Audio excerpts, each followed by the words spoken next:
Meeting to order. Roll call, please. Commissioner Every, Present. Commissioner Yakovich, Here. Commissioner Eastman, Here.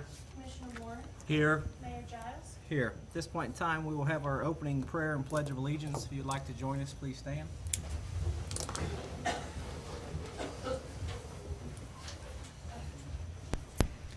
Let's pray.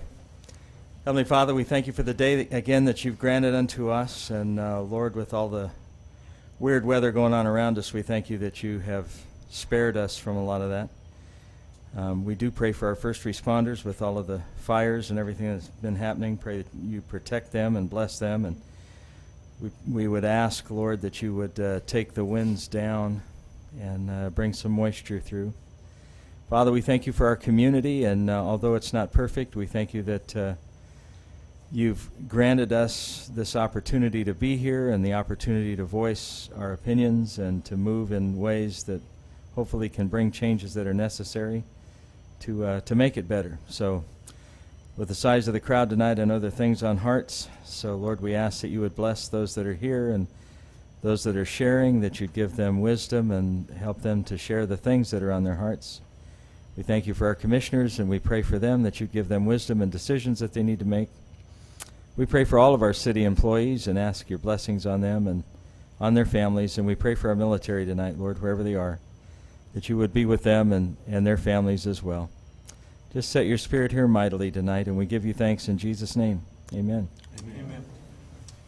I pledge allegiance to the flag of the United States of America and to the republic for which it stands, one nation, under God, indivisible, with liberty and justice for all.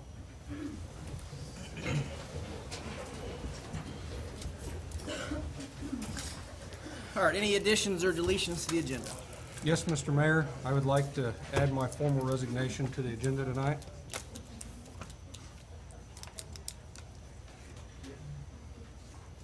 Also, Yep. we Go need ahead. to we need to remove Captain McCaslin's graduation recognition. He is unable to be with us this evening as he's home ill. Also, I'd like to table old business item number 4 in regards to annexation, voluntary annexation agreement with ACI for 2 weeks.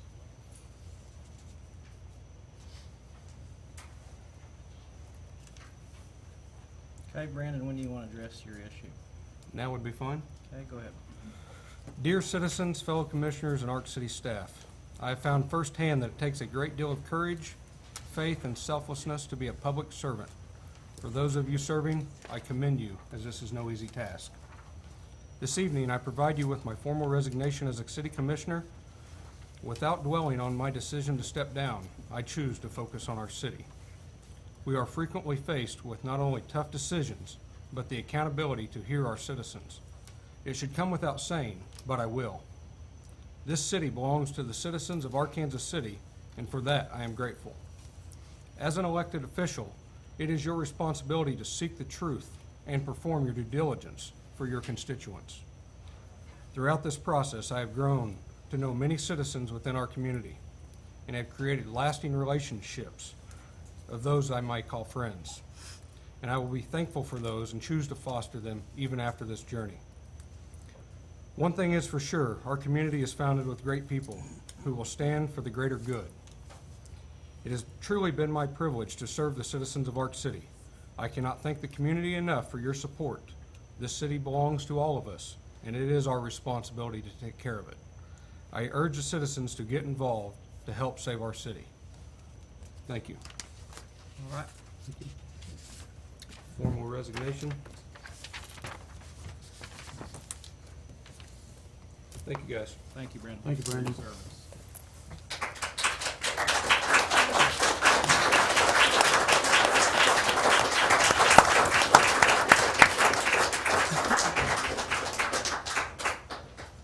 All right, we have the item of removing Mr. McCaslin, Captain McCaslin, from the recognition of visitors and tabling old business, item number 4.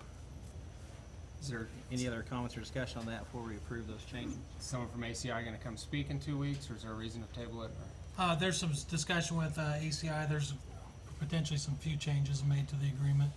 And so we want to make sure they're completely comfortable with the agreement before we pass it. Okay.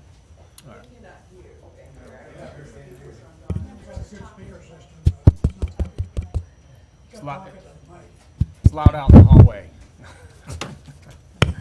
All right, I'd make a motion to approve the agenda with the changes discussed. I'll second it.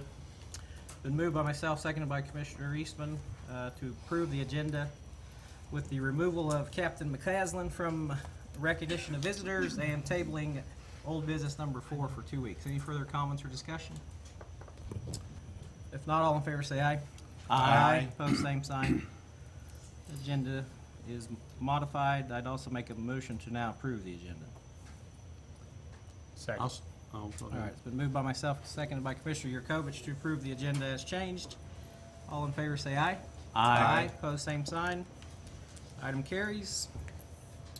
At this point, we'll do recognition of visitors for any item that is not on the agenda. I see several signatures. Let's see. Tammy Hedrick, is your item not on the agenda? No, my item is on the agenda. Okay.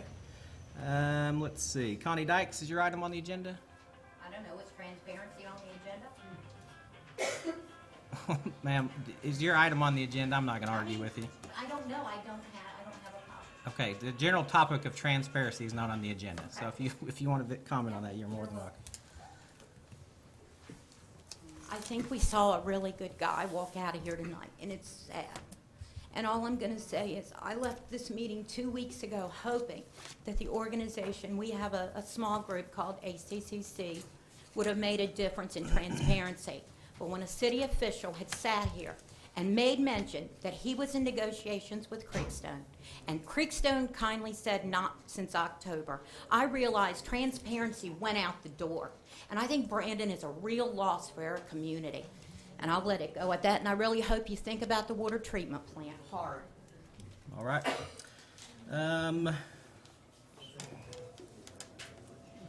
Can't read the name. I think it's Herrera. Is your item on the agenda? Yes. Okay.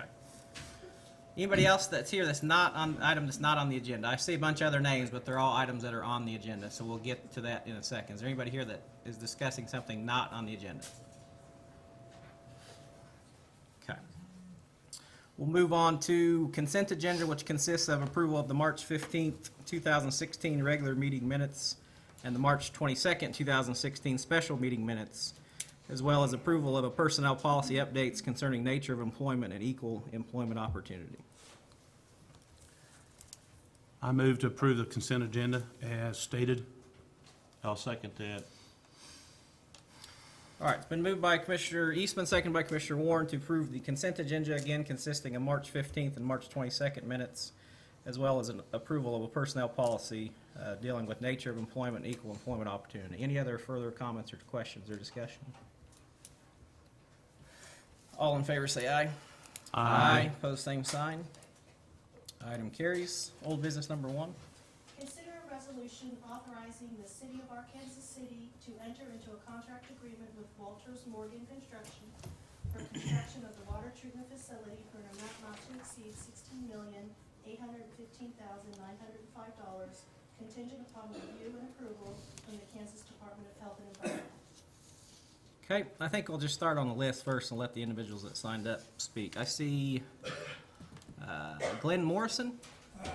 Come on up, sir, if you could state your name and address.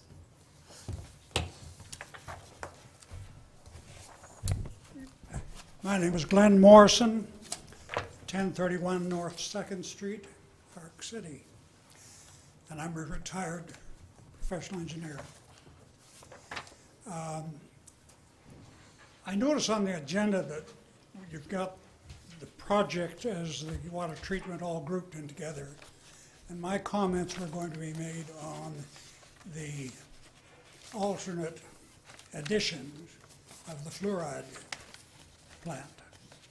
So if I'm out of line in talking about that, let me know and I'll sit down. Nope, go right ahead, sir.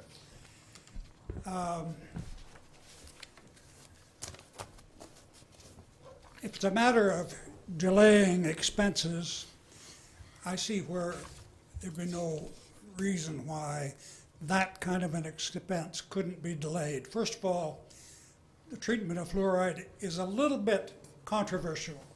It's not 100% supported by the medical profession. As a sideline, I was raised in a number of small towns and a few big towns that did not have fluoride treatment. I have all my teeth. My wife was raised in Michigan. In fact, in Grand Rapids, Michigan, which is where fluoride treatment started in the early 1900s. She's lost all her teeth. So it's not a cut and dry event. Now, as I understand it, fluoride will delay the deterioration of teeth, but I was raised again in a period of time when we probably only had our weekly bath and we only brushed our teeth Friday night, Saturday night to get ready to go to church. So it wasn't a lot of brushing. But in today's communities, we brush our teeth twice a day, and there's fluoride in most toothpaste. And I see, no reason why consideration shouldn't be made to delay that addition to the plant, which, as I understand, is a small amount compared to the total, something like $50,000. But we're still talking about some very difficult times we're going to be going through between this plant and the hospital. I think we're going to be doing nickel and dining a lot of cost cutting. So informally, I would ask you to at least consider delaying that portion of the plant. If the plant is approved, is that you delay the fluoride treatment until it was more a necessity or until the finances were in better shape. I mean, fluoride is a natural occurring mineral. Lithium is a natural occurring mineral, and it is used for treating schizophrenia, depression. If we're thinking about putting fluoride in the water, my goodness, maybe we should think about 10% of the population that have depression, and then we put lithium in the water. I almost say this as a jest, but it's a consideration that you need to make is how much of a necessity is it to do the fluoride portion of the plant at the present time. That's my comments. Any questions? Any questions? All right, thank you, sir. Next one on the list is Dr. Nick Rogers.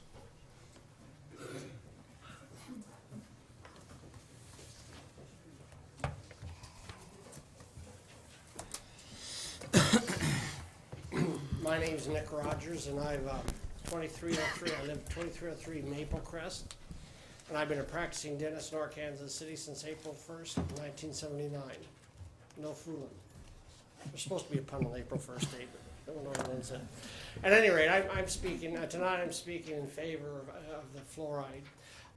What I'd like to do is, first of all, demonstrate a need for fluoride in our community, and then demonstrate how it has benefited the children of Ark City since it's been in the water since, I don't know when. 1958. 1958, thank you.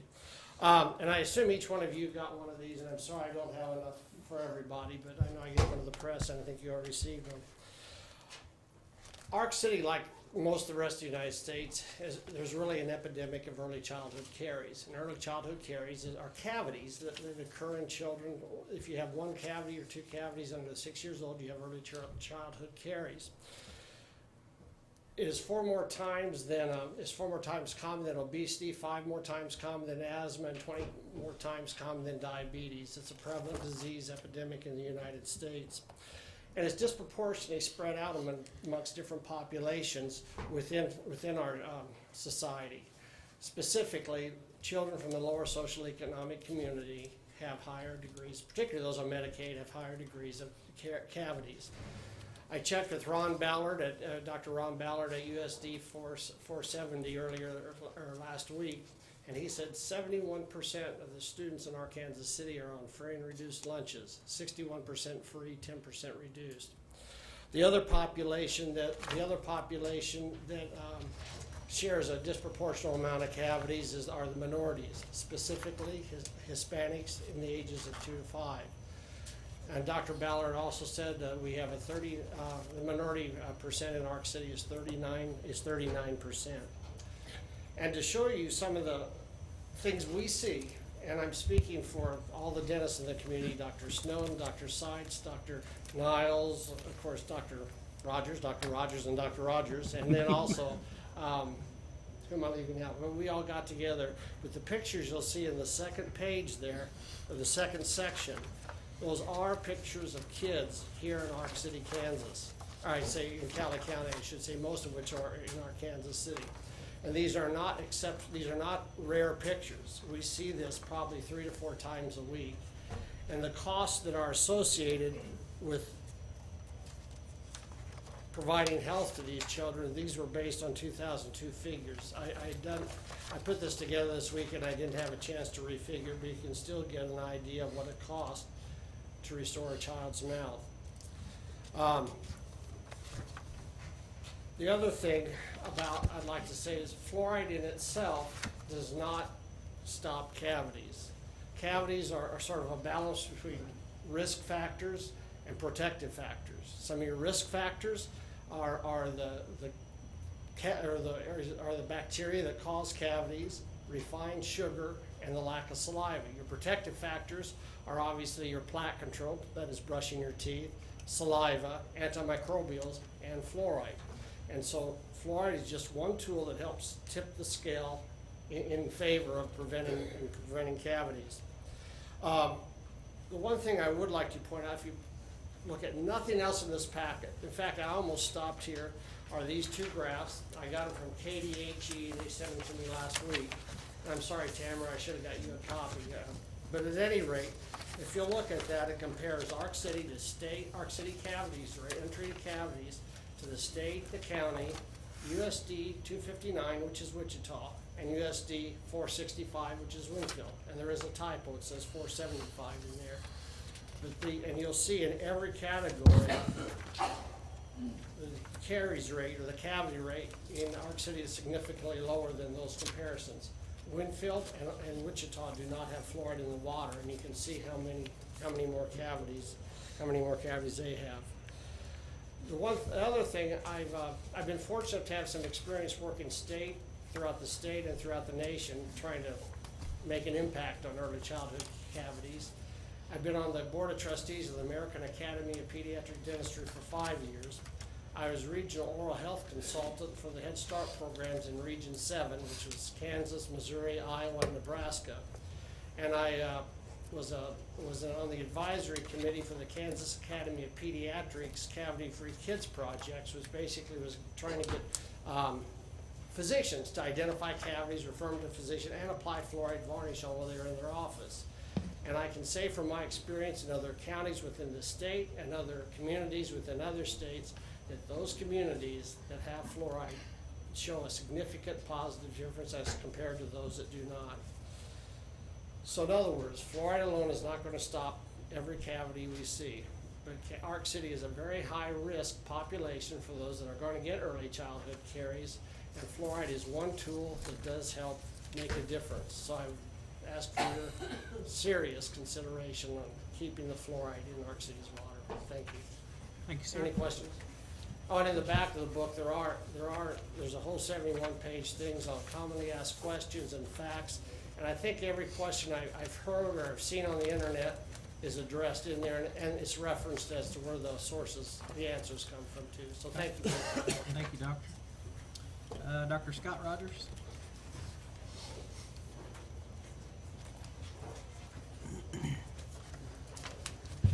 Dr. Scott Rogers, 2001 Cedar Crest here in Arkansas City, Kansas. In this packet, Dad did not hit up much of it, but there's a numerous list of national or international organizations and groups that support the use of the community water fluoridation. Each of these organizations, which are well respected, after I read them you'll probably agree, have extensively researched both the pros and cons of using fluoride in community water over many years. The research and recommendations have verified the profound success of fluoride use in water. These groups have nothing to gain from recommending the water be fluoridated. I would like to share these with you.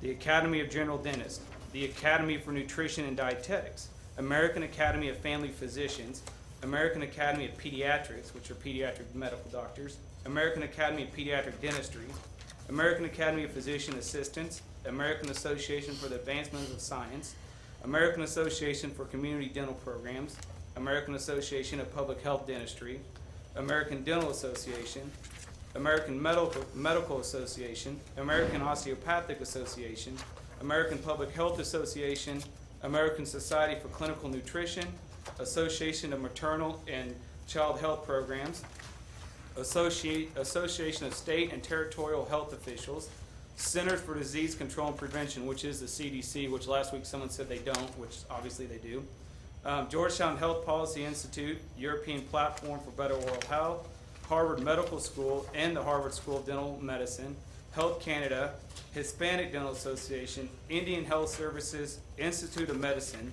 the Irish Expert Body of Fluorides in Health, the Linus Pauling Institute, the Mayo Clinic, National Governors Association, National Network for Oral Health Access, the Network for Public Health Law.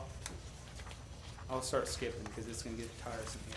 The Robert Wood Johnson Foundation, Public Health England, Pew Charitable Trust, the National Center on Health, U.S. Community Preventive Services Task Force, World Health Organization, U.S. Surgeon Generals, U.S. Office of Women's Health, U.S. Department of Defense. And I hate reading all those. There's actually more than that on a black and white sheet that we could print out and give you, but I figure those are some of the better, well-known ones. My first thoughts are, I know there's going to be a group speaking against fluoride, and they have their research. And my question that I want you guys to remember is, if the research that they provide is as accurate and correct as they state, then why do all of these well-known and respected organizations I just listed continue to support community water fluoridation? These are not outdated random internet sources, but respected and well-respected groups on the front line of improving not only dental care, but the overall health care of our community and our nation. The second thing is, I truly care for this community and the people I am blessed to treat and serve. For the past 8 years, I have been involved in school dental screenings. I know from these screenings in each and every school that dental care, for many of them, is not a high priority. As Dr. Nick Rogers stated, over 71% of our students are on free and reduced lunches. The low socioeconomic issues also mean that many of these students do not have a toothbrush. They do not have fluoridated toothpaste, and they do not get adequate dental treatment. The only way many will get any of the benefits, the risk and benefits, one of the things that help is through water fluoridation. If the fluoride is removed by the action of this commission, how will it be replaced? What will you offer to them, the children, to replace that option to give them a better chance? These youngsters do not have resources to buy bottled water, and they are the most fragile element of the society. This is a local issue. I'll leave this with this. The fluoride was placed in our water in 1958 by a forward-thinking commission. The science has not changed to cause this commission to remove it. Quite the contrary. It has been reinforced many, many times. Thank you for your time. I know you got a lot to go over tonight. I hate taking this much time, but you guys can call me anytime with any of your questions or concerns. And you trust us to treat all of your needs, and I think I would hope that our experience and knowledge would help make your decision. So I support fluoride. Thank you. Don Evinger.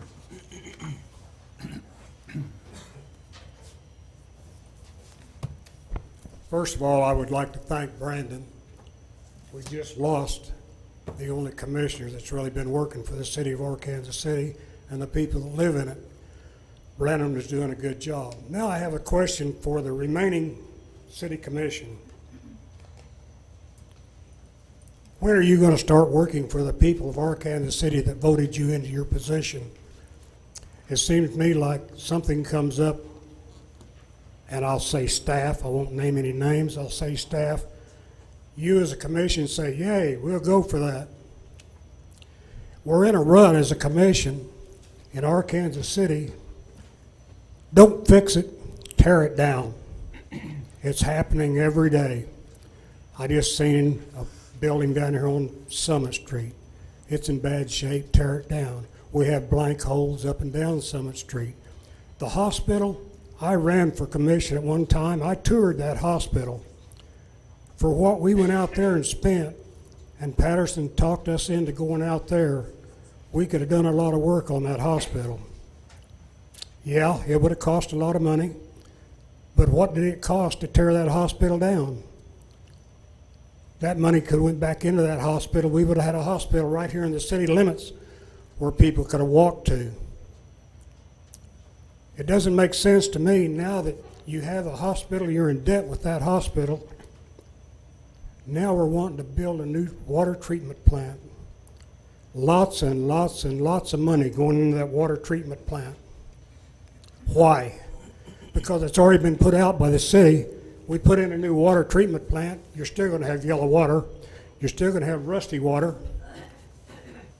What good is a treatment plant going to do unless we have not been told as citizens of Arkansas City that is not the full story? What else are we going to do with that water treatment plant? And I've heard rumors we're going to sell water to the casinos and all that kind of stuff, which is all rumors. I can't go by rumors. But it's not helping the city of Arkansas City by putting in a treatment plant with miles and miles of dirty, rotten, corroded lime. I worked for the water department at one time. I worked for the city engineering department one time. We went in and cleaned the lines out. We had a fixture we put through those lines and cleaned them out. I'm told nowadays you pour a little more liquid in and cover up what's in there. Doesn't make sense, fellas. I use a good example. And if we had a doctor in the house, I'd ask him, if you have a plugged artery, does that doctor say, I'm going to put a new heart in? That's all we're doing with a new treatment plant. We're putting a new heart in the city and pushing all that into, it's going to end up to more lines broken out, overpressured those lines. Everybody's going to get dirty water. I don't understand it. Then we go on to the expense part of it. You guys had better find a real good bankruptcy lawyer because Arkansas City's going to need it. You're talking about another 1 cent sales tax. I've got a question because I don't know who figures it, but apparently they accumulate the money over Arkansas City and say, we get this amount to the city for what sales were made in Ark City, sales tax. Now we're going to raise it a penny, so we're going to get this much more. What if it kills what you was getting before because everybody goes out of town to buy what they were buying before? It's going to happen, fellas. You can drive to Ponca City, you can drive to Winfield, you can drive to Wichita with large purchases. It's going to take money away that you had before you put that 1 cent sales tax on there. It's something to think about. When you get talking about investing all this big money in a water treatment plant, and it's not going to do a thing for Arkansas City, other than it lets the employees work a little easier. They don't have as much upkeep to take care of. I sat right here at the last meeting and watched a picture of leaks in the plant we have now. Why didn't we fix them? Why we did not fix them? Because we're planning on getting a new treatment plant. So let's just let this one go to wherever. We don't need to fix it. We're going to get a new one. I know it's already been decided between you four that treatment plant is already in. I can see it in your eyes. And that's the main reason you don't see very many people come to commission meetings like I've seen advertisements. Come to put in your 2 cents into a meeting. People that come to these meetings, the decision is already made before they come to the meeting. All they do is get up here and waste their breath. I'm asking you all, think a long time before you say yay on a new water treatment plant that isn't going to help Arkansas City a bit. Thank you. Thank you, sir.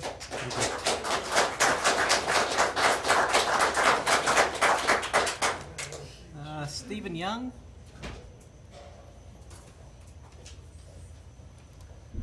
Steve Young, 1118 North 10th, Ark City. Lived here over 50 years and been drinking that fluoridated water, but I wouldn't really want to crack one of my busted up teeth smiles at you. I actually came down here just because of Mr. Every and his resignation.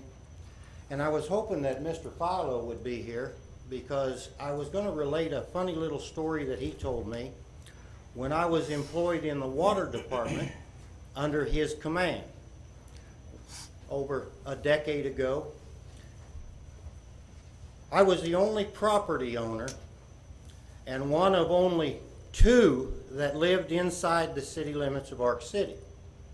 One was even living in Oklahoma, but without going into all the detail, I would always question why we had no work orders. We would drive them 460 cubic inch gas motors around all day long and twiddle thumbs.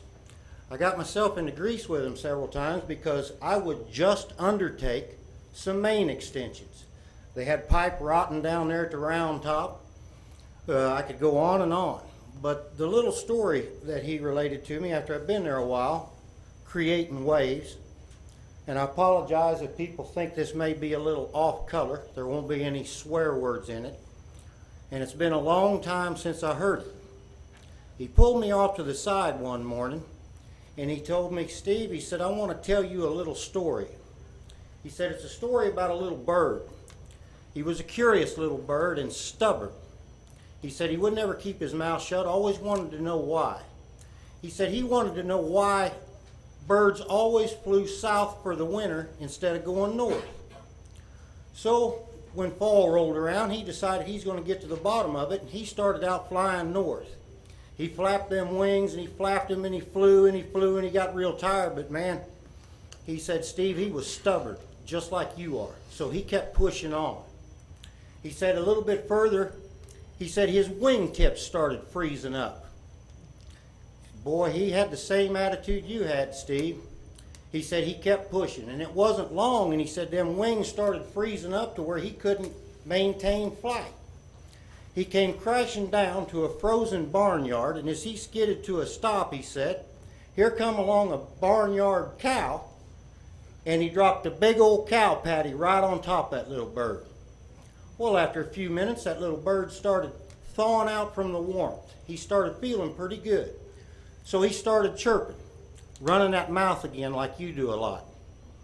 He said he hadn't been sitting down there under that pile of cow patty very long, whistling and chirping away, and here come along that old barnyard cat, heard that noise and walked over there and pawed around on that pile, uncovered that bird, snatched him up and chewed him up and ate him. He said, now Steve, there's a moral to this story. Even though you're getting crapped on, if you're warm and comfortable, keep your mouth shut. I didn't keep my mouth shut, and I told him that's the problem, as far as I see it, with where our government's going, whether municipal or getting on a federal level. Because things are changing, folks. I don't know if you pay much attention to national news. I approached you, Commissioner Eastman, a while back, and I asked you to look into a little bit of research about Nestle's, a giant global conglomerate that's going to try to get their hands in on this aquifer here. I would wager because of your schedule or whatever, you didn't take my advice, and I don't care to go into it. I would just urge anybody that wants to find out what a giant global conglomeration can do to aquifers for the sake of profit.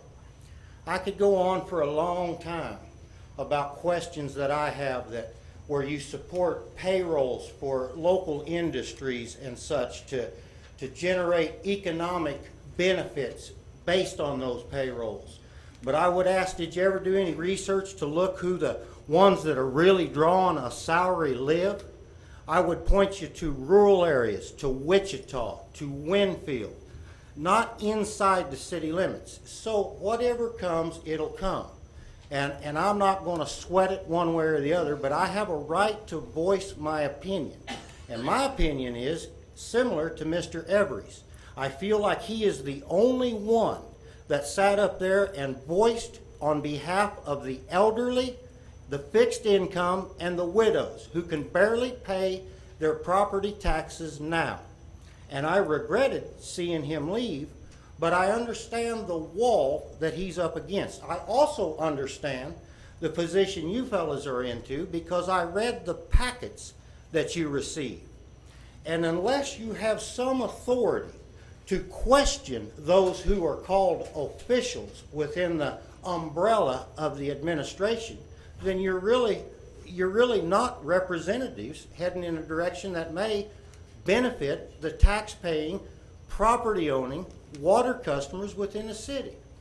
I understand the dilemma, and I know the negligent, the lack of desire to fix and update for a long time.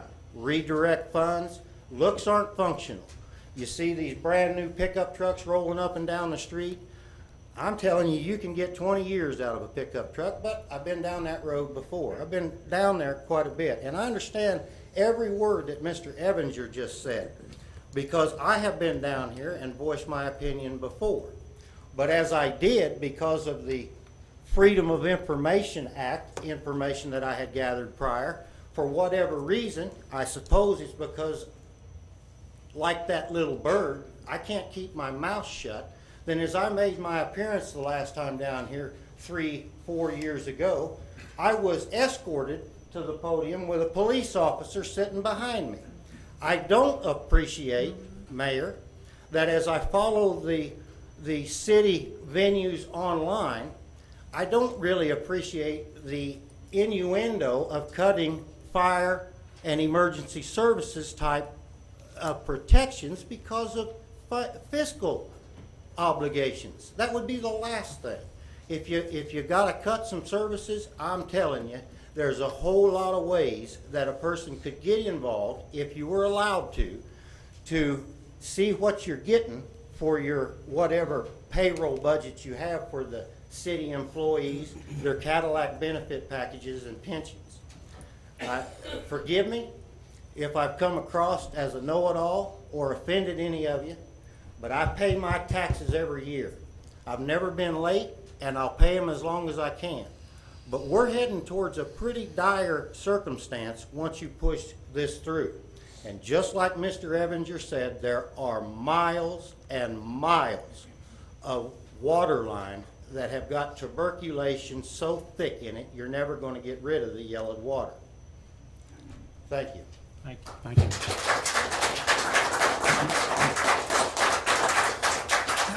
Tammy Hedrick.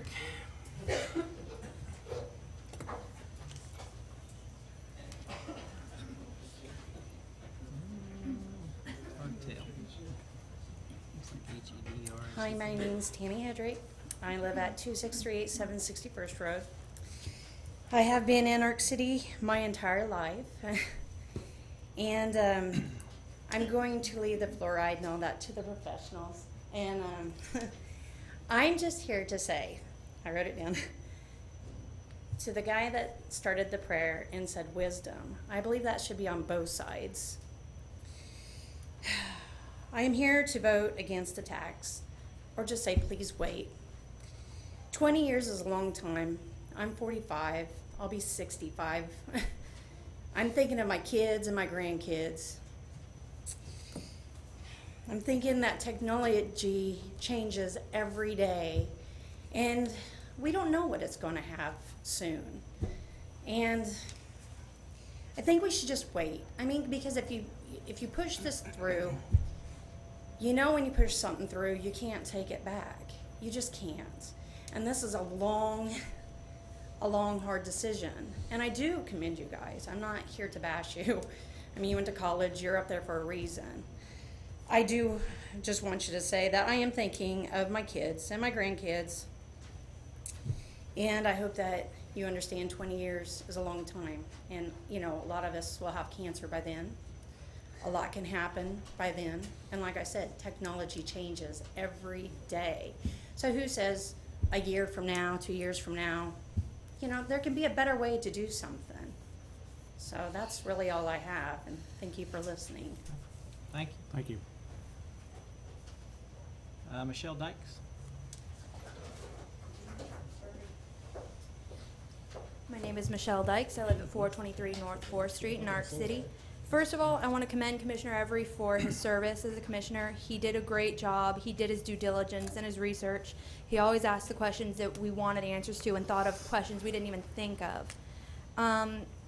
Following that up, I do hope that you all have done your research, especially on the water treatment plant. And I'm sure that you guys know that being a commissioner is more than a feather in your cap or something to impress your wives or friends or girlfriends. And it's more than a stepping stone to a different career like a county commissioner or a city attorney. And it's also more than sitting there to help out a or a for-profit entity that you have been affiliated with. It's more than just something you can call yourself. You have to do your research, and it is a job. You don't get paid, I don't believe, and it's a thankless job. I mean, you guys take the heat. And also, I've been a big fan of rehabbing the current water plant for a long time. I've done my research. I've called cities of similar sizes, and they all chose to rehab because they didn't want the debt load. And my question is simple, and I want you to keep a few things in mind before I ask you to answer it. Knowing about the state of our infrastructure and how we won't have the money to replace it, also knowing that I believe the KDHE has put in a new rule that if you have poor infrastructure, you will be denied of a loan for a water plant due to that poor infrastructure. So if we were to apply for it, we would not get it because of what we have. Knowing that RO is corrosive and that we could, I believe, have a potential RO issue similar to Flint, Michigan. Because, let me pull it up here really quick. RO is extremely corrosive. It leaches out lead, zinc, and copper. And I do know that we have lead in the corp stops at every water meter connection, and we still have some lead water meter services. There's lead in brass water meters, and most of us do have solder, copper piping, lead in our brass faucets, zinc in our galvanized pipe. And also PVC produces ammonia from chloramine-treated water. This corrodes brass components in plumbing system, and corrosion of brass made with copper, zinc, and lead releases those metals into the water. And a new plant, it won't solve the red water areas. It's going to cost a lot of money to fix those, and that's not in the water plant budget to fix those red water areas. Also keep in mind the state of the hospital and the sales tax. That's quite a heavy load to bear. And my question is, can you say with the research that you've done that you are 100% confident that the new water plant will do more good than harm? I don't want you to look at the city manager or the public works director. I want to know from the research you've done, because I've known my fair share. So I'm just asking the simple question, if you can give me that vote of confidence, because I'm concerned. So that's my question. Can you say that you are 100% confident that the new water plant will do more good than harm, considering all of the facts that I mentioned? Who wants to go first? You want to go? More good than harm, yes. I mean, that's an easy decision for me. I don't think anybody's ever 100% sure. And I think that if you make a conscientious decision, I've thought about it a long time. I mean, I know Steve. I've known Steve for a long time. I know Don for a long time. And I agree with a lot of their points. But I look at down the road a lot to see about your kids, Miss Hedrick's kids, my grandkids, too. And who knows if we're going to make the right decision, but the decision we have to make is try to look down the road for 12,000 citizens. And I've thought for the last month on this, and I'll never be completely sure, but I want to do what is hopefully best. And what's best for you is what's best for me may not be best for you. And I mean, that's even with fluoride and everything. So that's how I feel. I mean, I want to do the best. I may not make the right decision, but hopefully it'll be a fairly good one. We've been in this process since 2008, looking at different plans and so forth. And it's a process we worked through, and we looked at rehabbing the old plant. We looked at every possible scenario. And I think the plant we have today is probably the most efficient plant. I mean, through this research we've done, that we've come up, it's $1.5 million on our budget. We've got a low interest rate.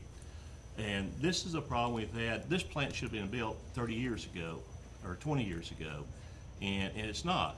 And we're just delaying it until we've got problems now. And it's a tough issue. And it's a tough issue with the hospital on top of that. But if you look at it, most towns would die to have the way we've got it set up, where the water plant, the utilities is paying for the water plant. We're not bonding it, so forth. So I think that we've got room to work. We got room to replace some pipes, not as much as we could by not doing it, but we still have improvement. And I think that we need to go forward on this thing. So, and I'm like kind of like Dwayne. I'm not 100%, but maybe 99%, 98%. But I think this is the direction we need to go. Commissioner Yukovich. I'll address everyone once I know what else to say. Okay, thank you. Dr. Herrera? Good evening. First, I am come actually to ask a question. Actually, it's a request and requesting officially to postpone the decision to get into the agreement. I think the city is going through a lot of changes. Definitely, that potential debt of around $60 to $61 million for the city can definitely bring into bankruptcy. The city per se, I understand, has a expenditure budget of around $26 million last year, and maybe the asset value is around $51.5 million. Maybe Mr. Hernandez can clarify that. That's according to some state documents. If we are going to potentially get into a debt that is $60 million, we are going even above the asset value for a city or our city. And that's without counting previous debt. Take two decisions of this magnitude in such a short period of time. Definitely, I don't feel it's in the benefit of the community. We still have to vote for the hospital, and I don't even express my belief regarding this, because I think every citizen needs to take a decision. It has to be a community decision. But the water plant will definitely put a lot of pressure in the citizens' shoulders. And I explained, but I understand Mr. Eastman said definitely he will try to take the best decision. I know all of you have a lot on your mind, because it's not only your families, it's ours and our community. I think you did great to actually let the people choose regarding the hospital, because at the end, it should not be, with all respect, your decision. It should be the community. I feel the same about the water plant too, to tell you the truth. It will be much easier if the citizens have decided on this, because after all, the potential debt is not going to be held by you guys, it's by all of us. And the same I'm concerned about my kids. If they want to stay in this city, it's a great city. It's a place that I moved to actually raise a family. I don't want to basically anybody to decide for them what is going to happen. I think all of here, we are adults, we have families, and it's our tax money. I think we should be able to vote for this. I appreciate your job. I know it's not easy, but I really think that at this level of decisions, you actually should hear the community. I'm not saying I'm in favor or against, but I believe it should be bring and to vote for all the citizens of our city to decide. Thank you. Thank you. Thank you, Doctor.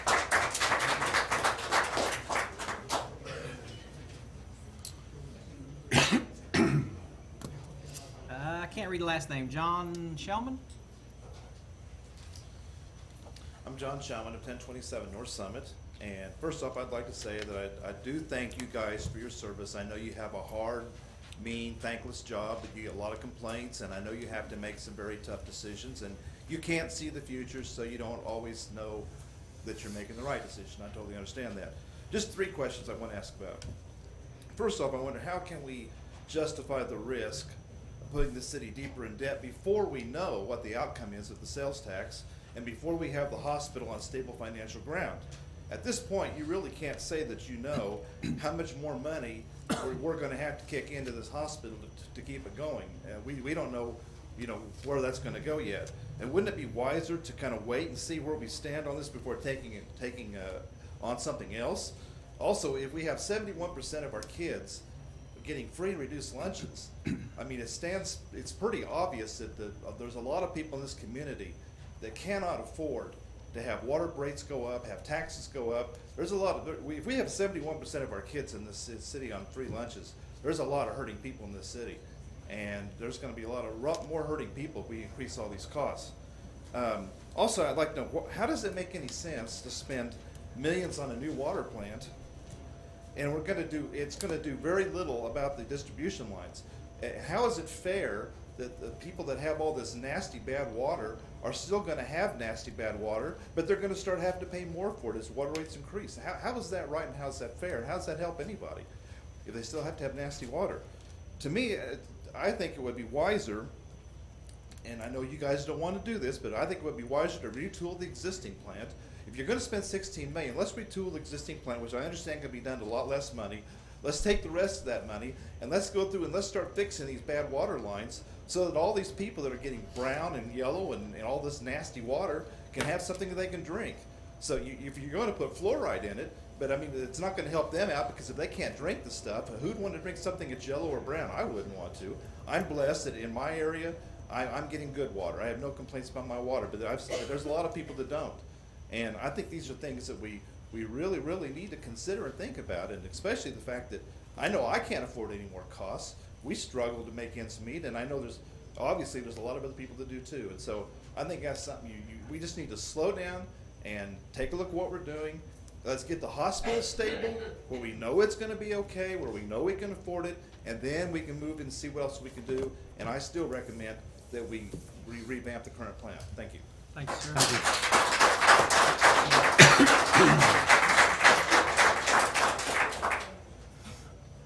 Okay, I have no other people signed up. Is there anybody on here that did not sign up that wishes to speak?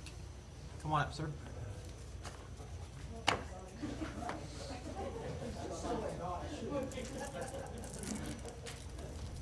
Just state your name and address, please. My name is Wesley Bradford, and I live at 515 North 6th Street. I'm a 20-year-old broke college student, and I know very little about city government, but I do know what's right from wrong. And what I'm asking you guys is, how can you sit there, especially you, Jay Warren, with your mind made up about, hey, we're going to go through with this, after all of these people, very intelligent people, have said, hey, we should wait. We can't afford this. We don't want to do this, but still do it. To me, it feels like you're telling us that our opinions don't matter, that no matter how much research that she's done, that it doesn't matter because your minds are made up. Like I said, I'm 20 years old. I've been born and raised here. I love Ark City. And it hurts me every day when I hear my friends saying, Wesley, why are you staying in Ark City? It sucks. Get out of here. I'm leaving. I hate hearing that because I love this place so much. It's been so good to me, and I just don't understand how you guys can still feel so strongly about moving forward. And this, just the financial about it, being broke sucks. You can't get what you want. I see my friends all the time going to Padre for spring break, doing all these good things, and I'm sitting here broke. So why would we want to make our city even more broke? We have hundreds of thousands of things that are so much wrong in our city right now. I mean, streetwise, water lines, all this stuff. Like I said, I'm no expert on it. I'm just saying from what I see. There's 3 potholes right now in front of my house. So why are we moving forward to put ourselves in a position where we can't afford these things, where we won't be able to afford to even keep our city government running if we go ahead with this? And I feel like I just jumped around a lot, but like I said, all these people have said that we shouldn't do this. We should put this off for just a little longer until we can figure out our hospital thing. I mean, Dr. Pereira right here perfectly said this. I mean, doing Doc, haven't seen him in a while, but he's right. I mean, we need to just slow down and figure out what's going on with our hospital, take things one step at a time, you know, not just keep throwing money at a situation. That's the problem with America. That's why our national government is in debt. We keep wanting to throw money into the fire. We need to stop. And it just hurts me to think that you guys are going to go through with this, even though after the majority of the opinions of our city has said, we don't want to do this. It makes me feel like that our opinions don't matter, that me standing up here is just a waste of my breath and time, that all these people standing up are telling you that we shouldn't do this. It's just a waste of breath and time. And it just hurts me knowing that you guys would do that. Like I said, I know a little about city government. I mean, obviously you guys took the task at hand, but just really think about the message you're showing the community here. Does our opinions matter to you? That's all I have to say.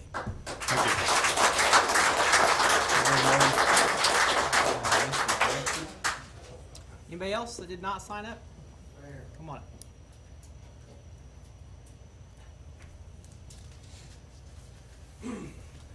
My name is Christopher Peterson. I live at 1325 South 6th Street. I am totally against this water treatment, this fluoride in our system, because it's gonna, you guys are just throwing more money that we don't have in this city. If you throw more money, guess what? You're scaring our businesses. You're scaring the people that lives in the city away. And my wife, she's a GM at Wendy's. You're gonna throw her business out? So that's all I got to say. Thank you. I have a question. Sir. Sir. You against the wastewater, or you against the whole water treatment plant, or against fluoride? I'm against everything with the whole water treatment. Everything. Yes.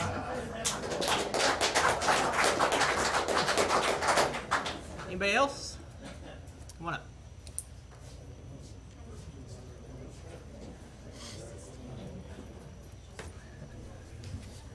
My name is Devery Penland. I live at 214 East Jefferson here in Ark City. I didn't hear your name, sir. I'm sorry. Devery Penland. Okay. Go ahead. I'm sorry. I'm against the new treatment facility. I think that we should revamp our current one. Attempt to, we should all be able to see numbers to evaluate which is more cost effective. New pipelines need replaced. Also the fluoride, whether what the doctor said is true or not, it costs extra money, yes? So why not save that money? We do not need it. It is not a necessity. So, therefore we can save money there. One way or another, new plant or not, we can save money there. That is clear cut. So, we should save money where we could. That is all I have to say. Thank you. Okay. Thank you. Anybody else? Okay. Hello, I'm Tom Minton. I'm here on behalf of Creekstone Farms, and just wanted to kind of reiterate where we've been. You guys challenged us a couple weeks ago to get with the city, and unfortunately come to a tough task of how we negotiate a 50% increase in Creekstone water rates. We're not And negotiating a 50% increase in water rates. What's that? We're not negotiating a 50% increase in water rates. Okay. All right. Okay. I can't really speak on behalf. You guys know whether or not we need a new water treatment plant. We don't know. So all I know is we're already paying rates that are consistent with other towns and with other meat plants. And I will certainly leave that up to your discretion to see if we need a plan or not. Doug, do you have comments? Just briefly, Mayor.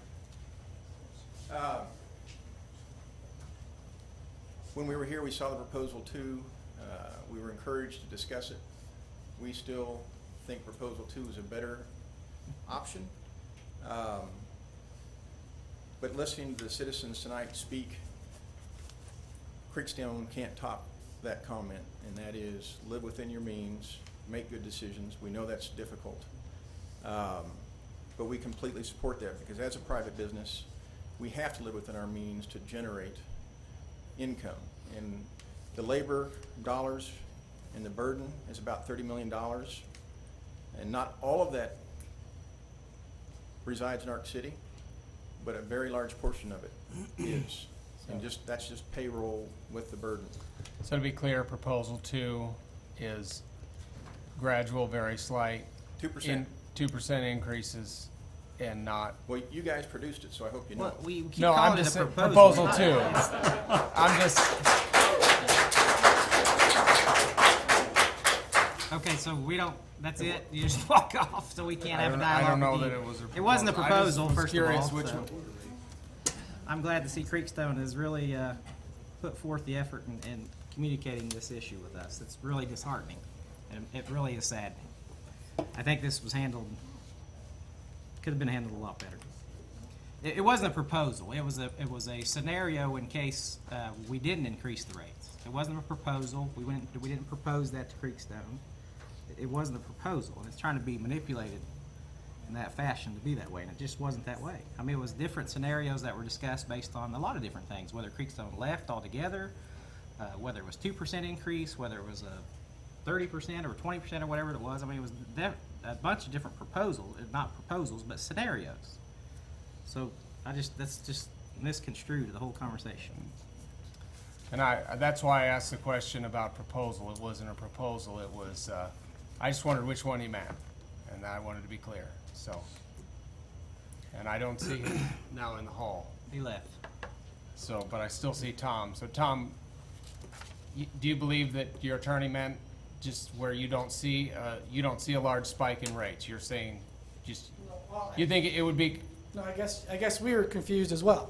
We Okay. thought it was a proposal, that you had two different ways to go about the project. So we misinterpreted what was presented. So Okay. it wasn't, Well, in what effect. I had asked Yeah, and City Manager Hernandez before we that talked- meeting, right. I said, I'd like to see, what happens. My main thing was, what happens if Creekstone shuts down someday? Because as the largest user, then what, I mean, that's really one of my major concerns is Creekstone as the largest user. We've built a plant that accommodates that, and then if the door's shut, how can we pay for it? And then, I know, well, Kathy Cornwall and Nick put together the other scenarios of things, and they, although I was a little surprised because there was a scenario of raising the rates to Creekstone for $3, and that was a scenario that seemed to be as if that was the preferred method that we were expected to travel down, and you hadn't, and the idea was that Creekstone, at least in my mind, maybe I misheard, but that Creekstone had, or I don't know if it was you or somebody there had agreed that that would work for your business, but then we found out that probably won't work very well for your business. Of course, nobody wants to pay more in water rates or any rates, so, I mean, we never want to pay more, but that was, so that's why I asked the question proposal two, because I was not clear what that even meant, because it wasn't. I just wanted to be sure where Creekstone stands and where where Creekstone officially would hang their hat. Yeah, Tom and I talk probably every month, or at least once a month, and last conversation we had in regards to the water treatment plant and rate discussion was really in February. Wasn't anything formal. Last formal we sent was the items that we had discussed previously as potential contract negotiations, but we hadn't spoken, hadn't been given the direction by the commission to at least get a contract set in stone with them. We have been working with them. We've gave them different avenues and approaches and rate structures and schedules to try to meet what would be best for them. It's a give and take. The other one instance. task we did give you to talk about was, obviously, as a business, you could have the option to get your own water rights and get a plant. And the idea was, the 2% increase, or if it's recommended by city staff that we raise the rates to 3%, where's your threshold, those kind of things, or is there one, or have you explored that? Are you planning to build a water plant? Well, certainly we don't have any plans in the moment, but certainly At a certain point, obviously, it's your just cost effectiveness when it's cost cheaper of for us. capital versus cost of water from That's us. simple math. The higher the rates, the easier it is to make that decision. Right, It's or just economics. cost of capital or cost of another city. And yeah, I'd hate to see, we certainly have lots of employees in Arc City, and we don't want, all of a sudden, if we find other ways, that we don't But- want our employees to have to pay. And at some point, extra though, money. we look at, as a city commissioner, it's in the best interest of the city for you to build your own plant if our rates have to be so low that we're subsidizing it. So Yeah. at that point, it'd be Right. great for us to push that water to you. I mean, really, Or it's- just take or- care of it. You can pump it out of our wells, you take care of it. Or the other way, where the economics don't work and the other rates have to go up because we're not using them. It works Yeah, both either ways. way, It and works that's both where ways. I don't want a bad scenario to come. And we don't need it. For these We ratepayers absolutely- or me, where our water Believe me, rates. We're not in the business to make water. That's No, not yeah. what we do. Oh, And I we don't was- want to be in the business to make water. Right. Absolutely not. It's a necessary thing. We gave them the option too to potentially just have an upfront capital cost with us, and then in turn, we sell to them for cost. You Yeah. know, we sell to them for $1 per 1,000 gallons, but they make that commitment that they'll pay for the infrastructure, which I believe at the time was around $8 million. Well, if they're gonna be looking at their new plant, they're gonna have to look at a new water tower, they're gonna have to look at a well field, they're gonna have to look at pumps, they're gonna have to look at buying water rights, which will far exceed $8 million. And then they'll still have to be able to produce the water for less than $1 per 1,000 gallons at that point. And we gave them that option. That was an option that just didn't work within their long-term plans. Right. And so that's where that rate started creeping up, because we're still subsidizing them substantially, because we're not making them pay anything for the well field, not making them pay for water line improvements. You're just basically paying for their cost to operate the plant and pay the financing on the Yeah, plant. I would respectfully disagree that we're not being subsidized. Creekstone is paying more equal rates than other plants the same size. So there's no subsidies. If Creekstone stop using waters, everybody else's rates go up. Sure. So there's no That's, subsidizing. but I shouldn't have said it that way. What I'm trying to say is that, should we build a plant that only, Right. processes 1.5 million I'm- gallons a We're day not or asking to two? be subsidized, we're not asking for any help, we're asking just that we Right. do what's best for Arc City. And I don't think what's best for Arc City is to have the highest water rate for high-use users. I Right. don't think that serves any citizen right. And had we been out of line with what other towns are charging, maybe that argument doesn't hold, but in this case, it does hold. So right now, your rate is very comparable. Very comparable, and we've been over that last 2 weeks. Exactly, yeah. But new people in the audience, so they don't know. But there's rates all over the place. So They- 234, something like that, 210 to Right, 234. You know, you can go all the way down to per ton. Emporia's rate right now for what we'd use would be $1.54. And, you know, it is what it is, but the whole thing is what's the right rate, what's best for Arc City, and, you know, it's a complicated question. And we are not asking for subsidies, we're not asking for handouts, we're not doing any of that. We're asking to help us continue to grow. We are the largest employer, and we do have plans for other expansions and things down the road, so it's just whatever's the right thing to do is the right thing to do. Thank you. Okay, any other questions? Okay, anybody else that didn't sign up?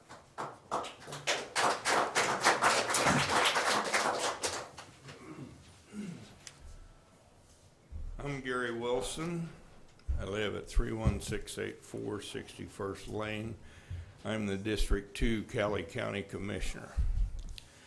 Ordinarily, I would not really get involved in city things. But if this goes bad, gentlemen, it's going to affect us in the county as well as the city. I've talked to some of you individually.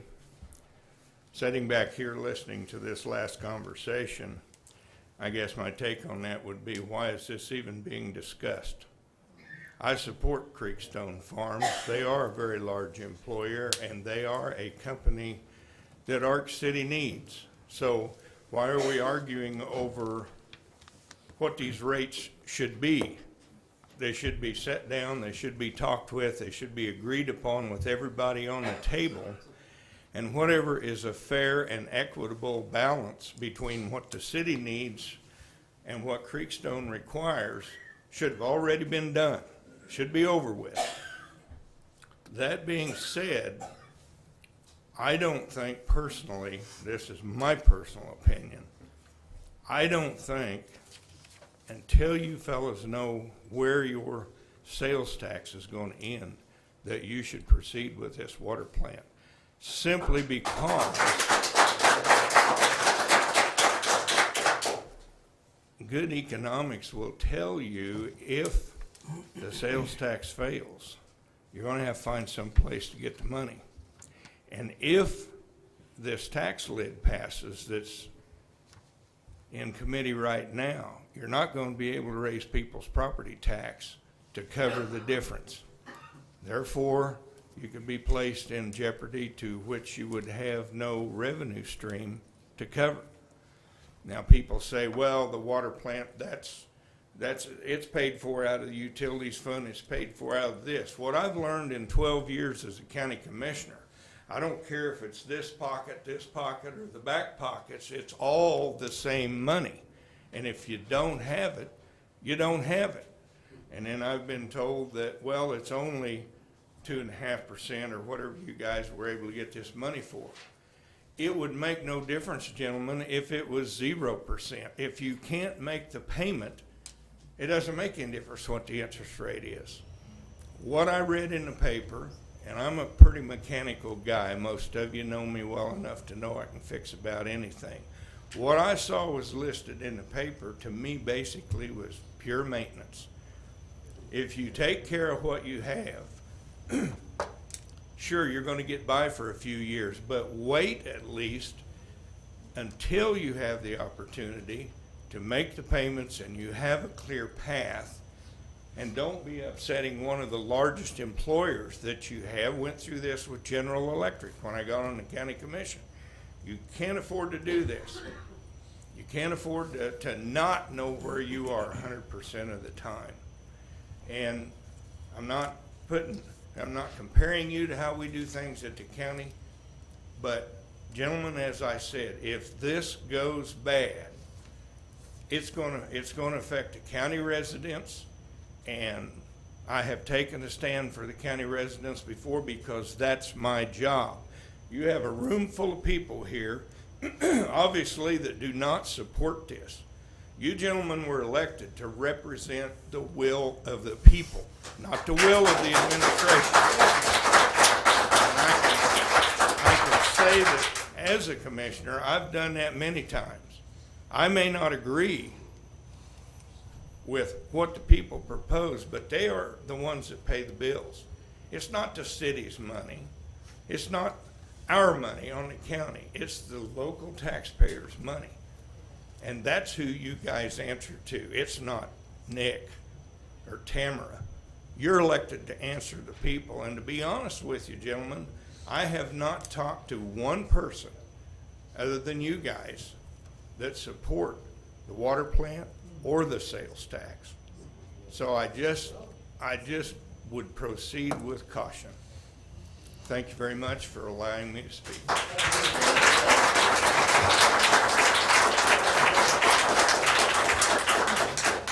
All right, anybody else? Dottie, come on. I'm Dottie Smith at 408 South B. Commissioner Yukovich, when you were running for re-election, one of the answers you gave to a question was, how will you know when you have put the city into too much debt? And your answer was, when they move out of town. Guess what? They're moving out of town.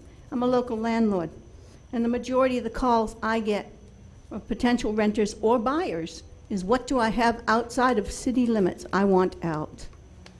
And this is before you have passed this. We have a hospital in trouble, and you know it, and so do I, and everybody here knows it. At least, wait until you see if the sales tax passes. If that sales tax doesn't pass, you're in far bigger trouble than you're understanding. At least don't pass this until the sales tax passes. You're going to need every dime you can muster, and you know it. Don't do this to our city. I'm begging you, please. We have put your trust in you and in putting you in that position. Use your position wisely. So far you haven't, and you're not. You're going to see a flood of people leave here, and I'll be one of them. Please be wiser than you have been. Well, Dottie, you know, that was a jest. That wasn't a jest, Dan. It was wasn't. the way I said it was a joke. It but- wasn't taken as a joke. It was taken seriously. And to know when they're too high, I would say they're already too high. Then but don't raise them further. Don't put us in more danger. Don't jeopardize us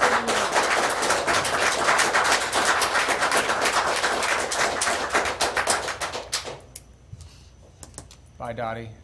I gotta go. I got another meeting. Okay. How long have we put this rate increase in motion? I have a question. The first commission that approved the water plant to build a new one, was Dottie on that commission? I cannot tell you for specifically. It was in 2006. Yeah, she was. Did she vote for that?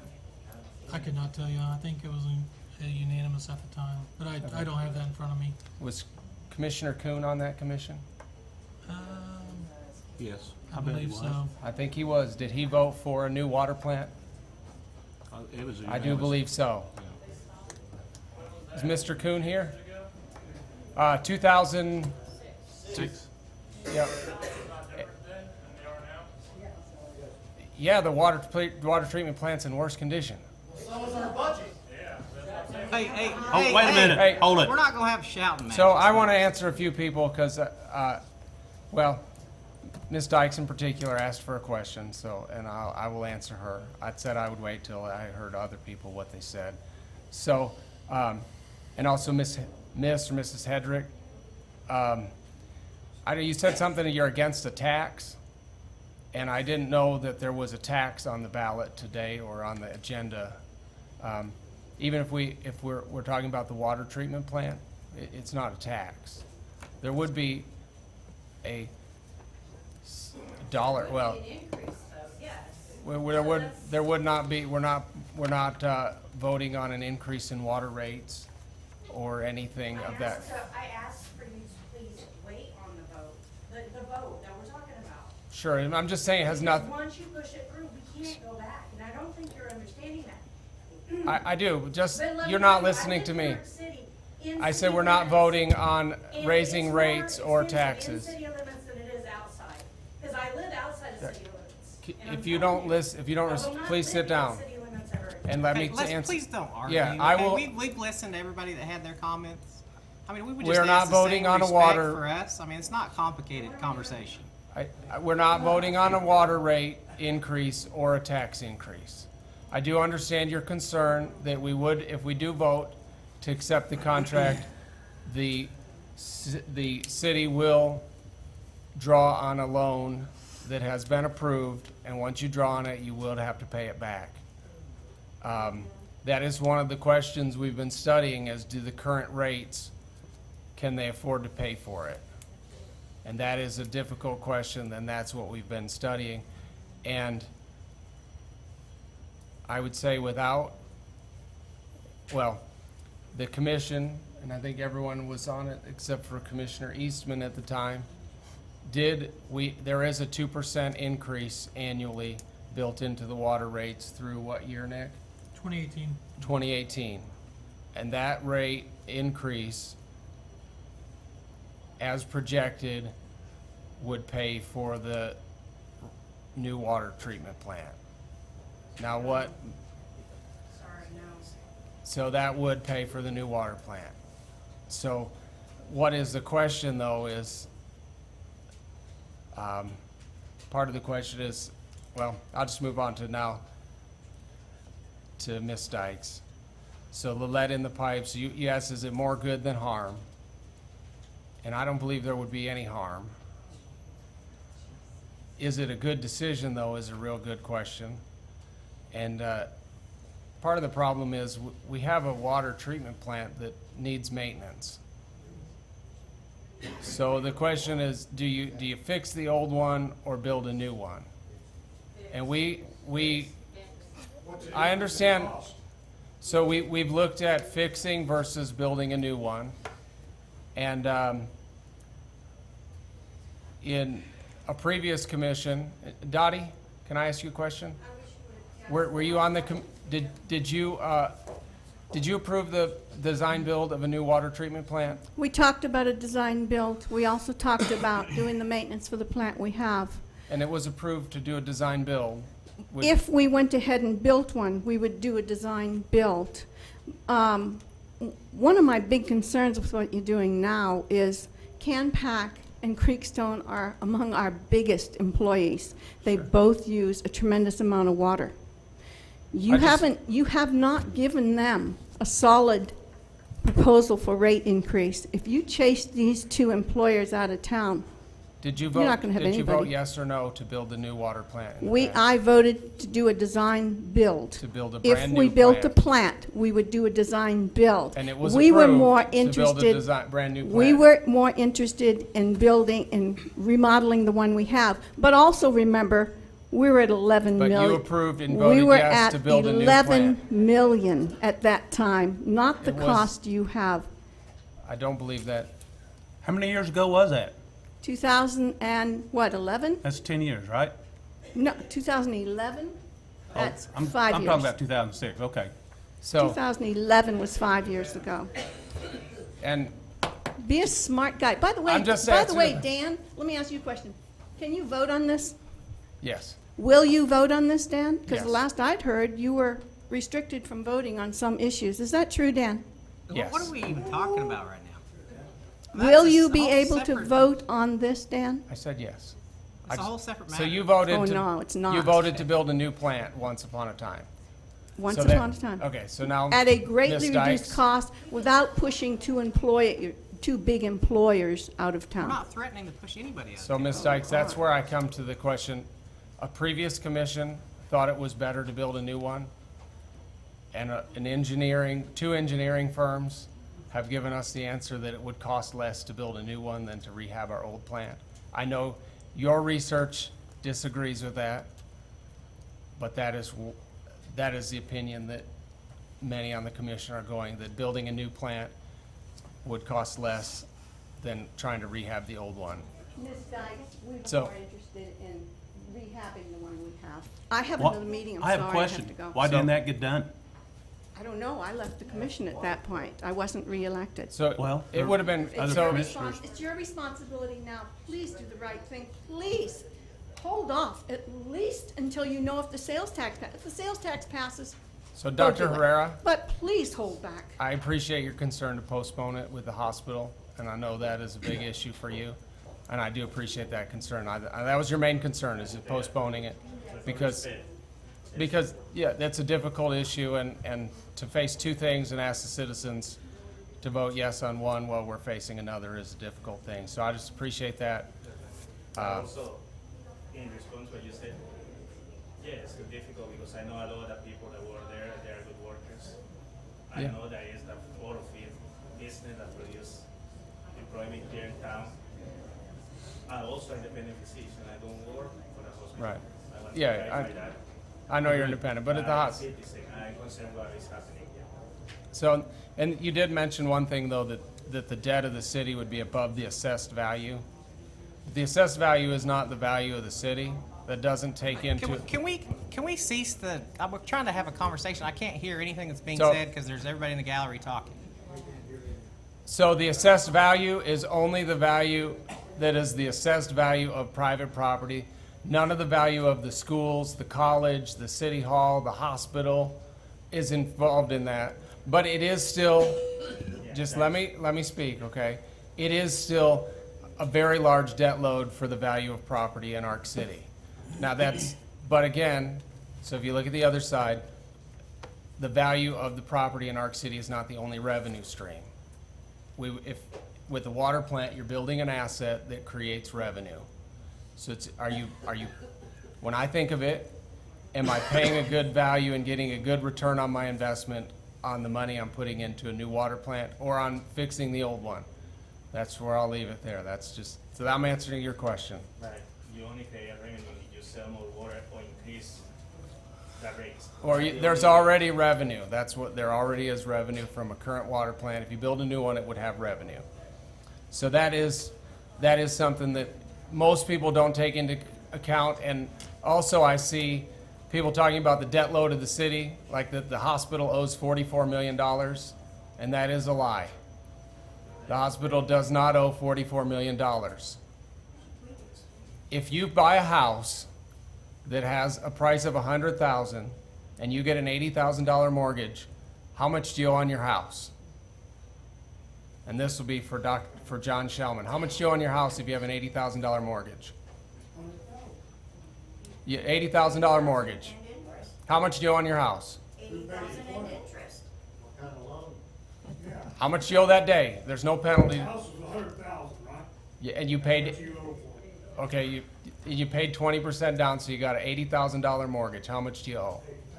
Okay, the hospital right now has a $22 million mortgage. They don't owe 44 if they pay all the interest. But they still can't pay it. They can't pay it. That is not the lie I'm correcting right now. It's just the value of the loan, okay? They cannot pay it, that may be true. That would come to your payment. If your house payment's $1,000 a month and you can only pay $800, you're still up a creek. But the value of your loan is still the value of your loan. So for instance, if that sales tax doesn't go through or something, we have to come up with a way to figure out how to get $21 million, not 44. We need to get $21 million by 2019. Whether we sell the hospital, I know there's been talk about working with Winfield, whatever we do, whether we come up with a property tax or another sales tax, there's some way we need to come up with a way to refinance or fund that $21 million. And that is going to be a big issue for us at the city. And that's going to be an issue whether we do the water plant or not, whether you approve the sales tax or not. In 2019, we're going to have a big issue because we're going to have a $21 million thing that we'll have a chance at. Well, we won't have money for that either. So just, hey, I'm talking to Mr. Shellman.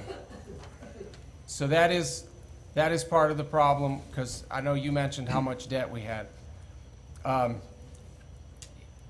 You asked, can you justify the risk? There's a lot of poverty, and we're going to spend millions that'll do little for distribution. So justifying the risk, I mean, the real risk is that we have a water plant that needs maintenance. So we've got to fix it, or we've got to build a new one. It's going to cost a lot of money either way. Why didn't you take Not the amount of money, though. Well, I wasn't on the commission to take care of the old one. So I'm inheriting something, and we've looked at it. I was elected just about a year ago as somebody and then I was elected 2 years before that. And 2 years before that, it was the water plant was the big issue, but everybody there said, we think, yeah, and because the idea was that we are going to build a new water plant. And I ran on a platform that, yeah, okay, if we need a new water plant, that's fine. I don't know till I get there. But what I want to do is build a water plant where we don't have to, we aren't going to have to increase our property taxes or see our water rates skyrocket because we build it. Now, if that becomes a problem, so far what we've seen, I don't think that is going to happen. People disagree, which I don't know, based on. Anyway, so we'll move on. So that's how I justify it. We have a water plant. We either need to fix one or build a new one. The engineers, in just a moment, the engineers have told us it would actually cost more to build it, to bring the current one up to new quality than it would just to build a new one. Now, I know Mr. Philo, when he was here last meeting, said that right now, if we cancel the new plant, it's going to be about $3.5 million just to keep this one running.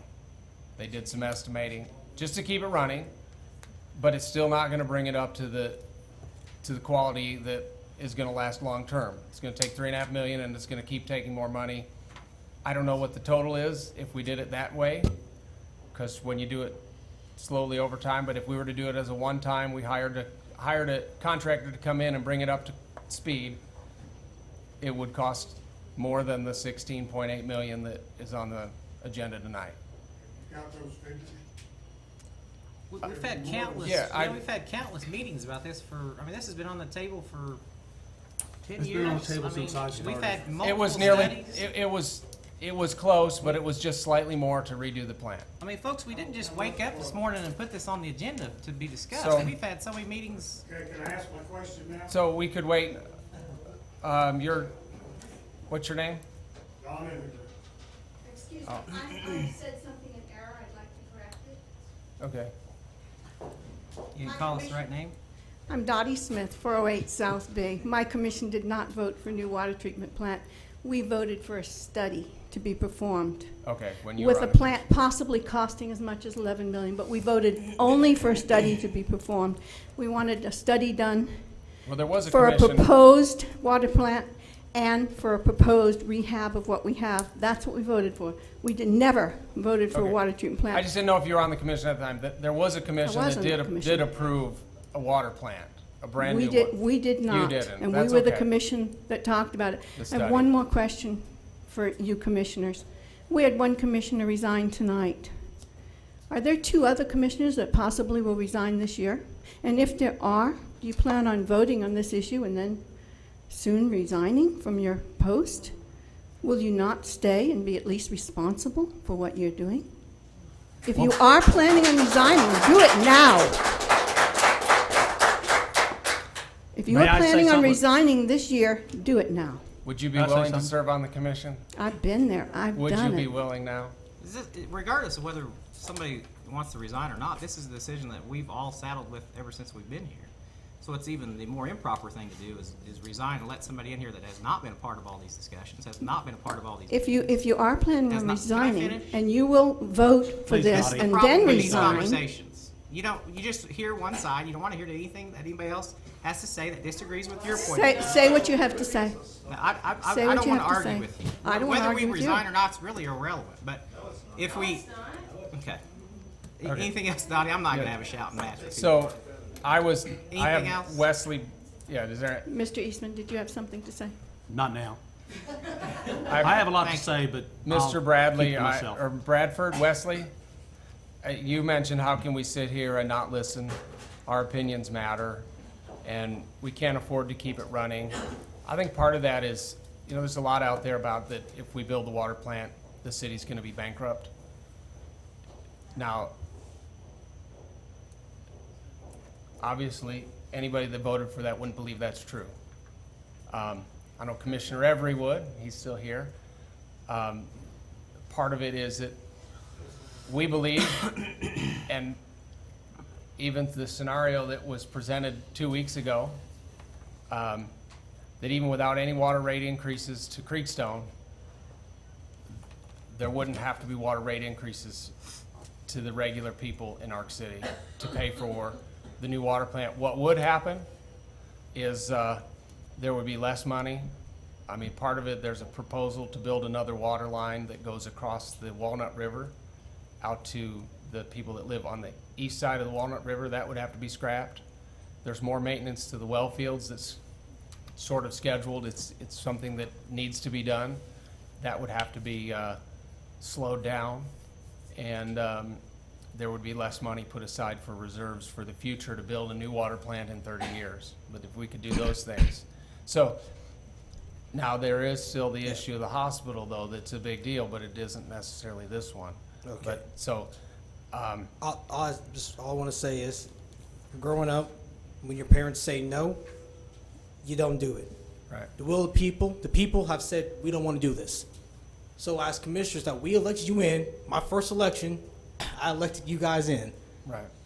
Me along with most people in this room are saying, no, don't spend our money on this. Do you disobey your parents? No, but when you do, it comes at a cost. My cost, belt to the behind. Right. We're not going to do that to you, but there will be a cost if you go against people who vote you in. We said no, we don't want to spend our money on it. Please obey it. Just go with our wishes. That's all I'm saying. Sure. That's all we're saying. We elect you in, we said no. Should be no more discussion. That's all I'm saying. Sir, I have a question. Did you vote in the last election? I sure did. Thank you. Thank you. So I just have, one other, so I won't say anything about that. I agree with you. We need to we need to listen to the people. You're Okay, right. so all I'm saying is I don't like this whole bickering back and forth thing. I don't like it's terrible. So I think we should get to this vote, and I think you guys should know that we have said no. That's in the discussion. My mom was telling me in discussion. I said no. No more questions. You ask another question, you get that belt to the behind. We've said no. You guys should vote no. We voted you in. 14 of you have said no, yes. What was that? 14 individuals have said no. Okay. So there you go. So, Mr. Penland, did I get your name right? I could, Devery? As far as the numbers, unfortunately, you missed out on a lot of them. Sure, you missed out on most of the planning meetings, because this is my first one attending. Yeah, and so what has happened is we've explored this, and So it was interesting, former Commissioner Dottie Smith, she was on the commission that approved a study. Well, that study concluded that there should be a new water plant built. Okay. Then, yes, it did. Because the new water plant was actually even approved and in the works. When City Manager Hernandez came here, it was already gonna go, or was it Mr. Chesney that stopped that, or how did that? It's Mr. Chesney. Okay. They voted to build a brand new plant. They did vote. It was already approved. Please, ma'am. While she was in the next commission, though, she was off, and the next people on the commission did approve to have a brand new water treatment plant built, and a contractor was even Okay, well, are even we higher. talking about current times? No, this was back in the past. I know, but aren't we talking about current I times know, today? but it's good to know the history Okay. if we can make a good decision. Okay. So there's been 3 times that this has been majorly addressed in our city. One time it was going to be rehabbed, and that was stopped. I don't know why. Okay. The next time it was going to be a brand new plant, and the city manager at the time left, and a new interim came in, and that was canceled. There was going to be a brand new plant, and now, and the citizens were against that. Probably, I don't know. I didn't live here then, so I moved to town, and then it came back up as the main issue. The number 1 need in Arc City was to build a new water plant, and now we've come to this process. So that is, and the numbers were there to say that it cost more than redoing it. Either way, we're going to have to spend a lot of money, and I'm sorry that you didn't see those numbers. I Yeah, guess I'm not gonna say I'm highly acknowledgeable in all this. I but guarantee have been doing some reading before coming here. we so could I'm probably aware get of the that history. to you. I'm sure. I think all citizens should have access to the information that you guys have. I don't think. Well, you do. I think it's online. Okay, where is it at? This is Yeah. a little new to me. City So website. you have to excuse that. So I'm not. Yeah, and I appreciate you coming. All that's accessible to us. How much it costs to revamp it, the cost of rebuilding the new one, the funds that'll be left over after that to, maintain the new one, because that will need maintaining as well. Just because it's new does not guarantee that it will not it will break need- down. Yeah. That it will not have issues. Sure. That was all included in the So you'd have to look at Thing last last week's week, 2 agenda, weeks ago. and then Okay. you'd have to go back on some of the But you other. don't have those numbers with you tonight.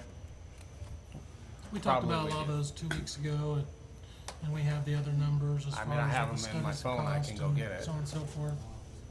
That's all right. If it's I- online, I look- I'll look it up. I do the same thing. I look it up when I need to go back. I can Not look a it up. problem. I So- can look that up. So anyway, that's as far as the numbers. Like I said, I'm sorry we're farther along in that on the agenda today. Okay. But I appreciate your concern. Going to the fluoride, if I may, real quick, as far as cost. Would that not make sense to save costs where we can, since it is not needed? I understand there's controversy on this. I personally think we should not have it. Obviously, we have doctors saying we should have it. Sure. Okay, this is not a need, and I think we can agree on it. Yeah, I Yes, there are dental expenses that come with not having it, according to the doctor that spoke here today. I understand that. But we, the people, should be allowed to make that decision on our own, if we want it or not. If the cost is beneficial to us or not, if we think we can afford to take care of our teeth without it. Sure. I think there are plenty, I don't know how many, I think there are plenty that would like to go without. And in light of the cost, I think it should make sense not to have it. If it's gonna save us money, it's not a necessity, why would we? Why would we not exit from the plan? Current or new plan, either or, Yeah. it's costing money. We could be saving that money, whether it be a little or a lot. We should save money where we could, where it's not a necessity. I appreciate that, because I agree. So I'm I glad. don't know about the rest of the commission, but it sounds good. So I have one more. Can I go back to, I forgot one Yes, for Mr. not a Shellman. You said we would spend millions and it'd do very little for the distribution, and that is, I mean, it wouldn't, obviously if we build the new plant, it's not gonna change the pipes. It's just, but when I think of it, I try to do analogies that help us. I was talking to the gentleman that you're blocking, sir. Can you move out of the way? Thank you. If I think about like a house, you want heat all over in every room in your house, right? Yeah, okay. But you have a furnace that the mechanic comes in and says to repair it, it's going to be 2,500, and we have a special on new ones for 2,400. Which one are you gonna do? Well, yeah, but that doesn't change the fact that the other people out there still need. Right, but in the upstairs of your house, let's say the ducts are blocked up with stuff, it's still not gonna get heat to the upstairs of your house. But if your furnace doesn't work, you're not gonna get heat anywhere. Right, I see. So that's where we're coming, so that's what city staff too have recommended, that the most critical piece of the water infrastructure is the plant. We've either gotta fix it or replace it, and then the pipes are gonna come, we're gonna. Let me ask this, if you lived in one of the houses that was getting brown water, would the most critical part to you be the replacement of the plant? No, And because. if your kids would go to the faucet Sure. and they would pour themselves a nice glass of What I nice did, water. and I don't know if everyone can afford this, I went for $200 and I got a Sears whole house water filter. No, actually the whole house water filter was more. It was about $500. And then for my drinking water, I use reverse osmosis under the sink, which was about $200. Probably 71% of people that are having their kids get free lunches can't afford to go out and buy a $100 filter. Sure. And that's maybe true. That's what I did. I don't know if I have brown water because I didn't check. It would be nice to care too about the circumstances of people Sure. that are struggling. And you know, there's not a lot of opportunities. So I'm just gonna ask you, I guess you would postpone, you wouldn't fix the water plant, and you'd fix water lines instead. Well, I think we need to fix the water lines. I mean, I think the one guy's right. I think if you get a plant that's really putting it out there, I think you're gonna have trouble with those water lines, and you're gonna have to work on it.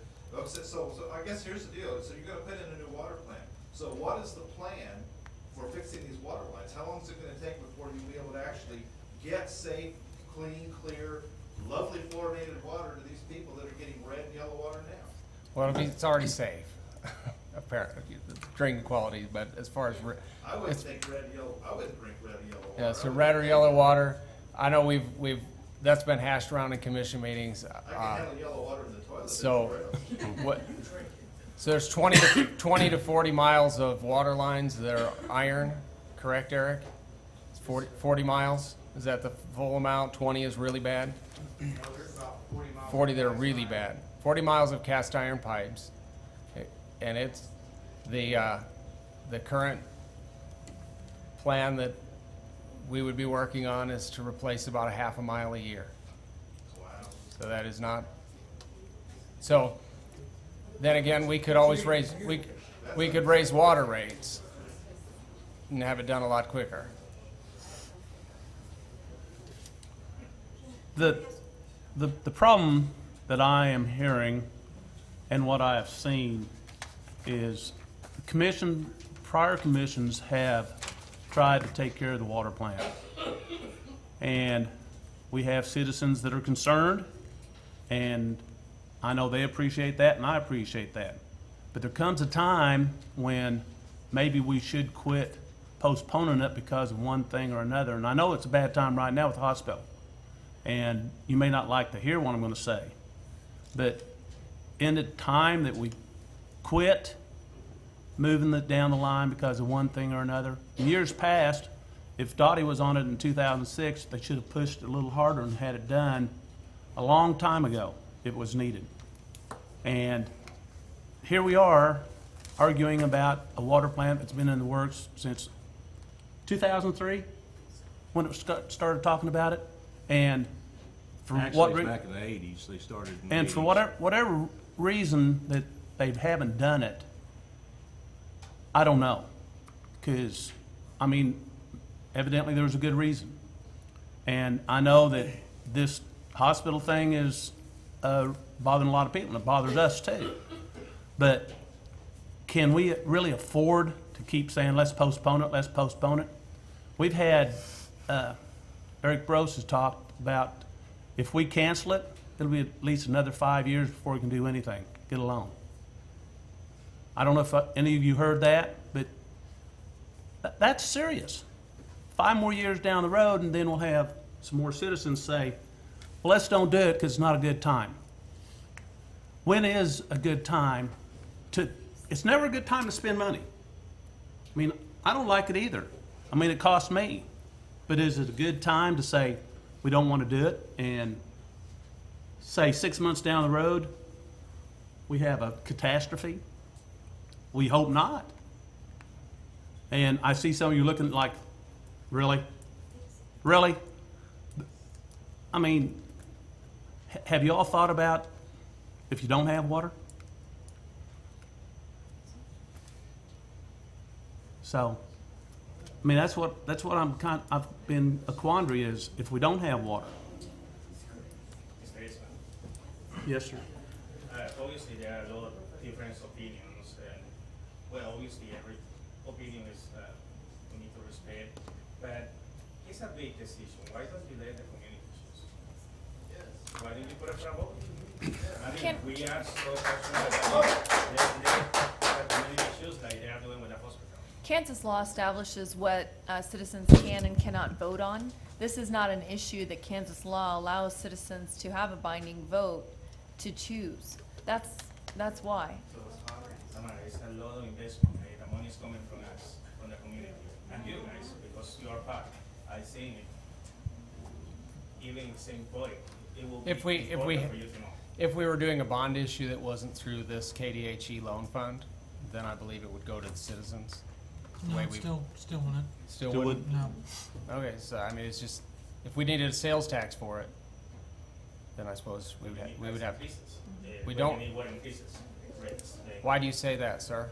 Because you are talking about 20 cents increase. We are? It's already been voted on. Well, before you said that we have been told that maybe 2 cents increase to pay for the 2%, sorry.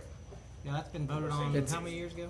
Yeah, that's already been done a couple years ago. 3 Did you, years ago. did you, Well, but has it been hurting your water bill? We take any decision. I mean, Yeah. basically we've been receiving the increase in the rates, and we still don't. I mean, this is a big decision. I respect the thought of you, but really, I think the community should choose. Well, with all due respect, With all them, 2006. Yes, I know the law. you, Council practice. it's kind of like coming in when we've been working. I mean, this is my 3rd year on the commission. And this is all we've talked about for three stinking years. Yeah, and I know that Connie and Michelle have been in from the very beginning. Around the room. There've been a lot of us online watching, I think. Well, and Mr. Young, I know you say you come and we escort you and we won't listen to you, but I've never met you. Well, it's for your time, probably. Well, But that's, I have a few questions here. I haven't. well, wait, I'm still, and I look around and well, Ken, you've been in every meeting, just about, but not because of water. So you know what's going on. Other than that, I mean, most of you, you're coming, I mean, well, It's already, we've You- already voted on these rates 3 years ago. yeah, man. and 3 years ago. Okay, so you voted to raise the cost to us, Right. but, and and that's what the city commissions, that's fine. they do, they You know, make yes, water I've rates. seen an increase. You, And then they took money from the water fund and put it in the general fund. Why didn't they use that money instead of keep the plant maintained? why, Well, that needs to be addressed, because that's another, wait, Mr. Shellman made a comment under his breath so nobody could hear, but that is not a true statement anymore. That's what they said, but they So said that, that they did. in the past, They said So that in the Art City past. asked and answered. I guess this would be a great thing, another history lesson. So in the past, there were transfers coming from utilities to the general fund to pay for some of the general fund budget, Which could have maintained. which the plant. should have maintained the plant. I would say so. I don't know what commissioner was there when that was happened, but I know a interim city manager, Commissioner or Chesney, Dick Chesney, came in and said that isn't proper. Right. And he was from Johnson County, where they had a AAA credit rating, and he knew about finances. He said that wasn't proper, and our current city manager came in and agreed that that isn't proper. So that hasn't been happening for years, and that's why even that there's been some water line replacement. I mean, you know, maybe it's not the whole city, but at least something's been done. Yeah, we've outlaid over $4 million in cash as well in the last 3 So- years. And So we've to say also- that is using, we're trying to fix it, okay? So, Mr. Shellman, we're trying to fix it. It's a bigger problem than we can do without, I mean, in order to fix it all right away and make it just even whether we rehab or build a new one, water rates would have to become astronomical.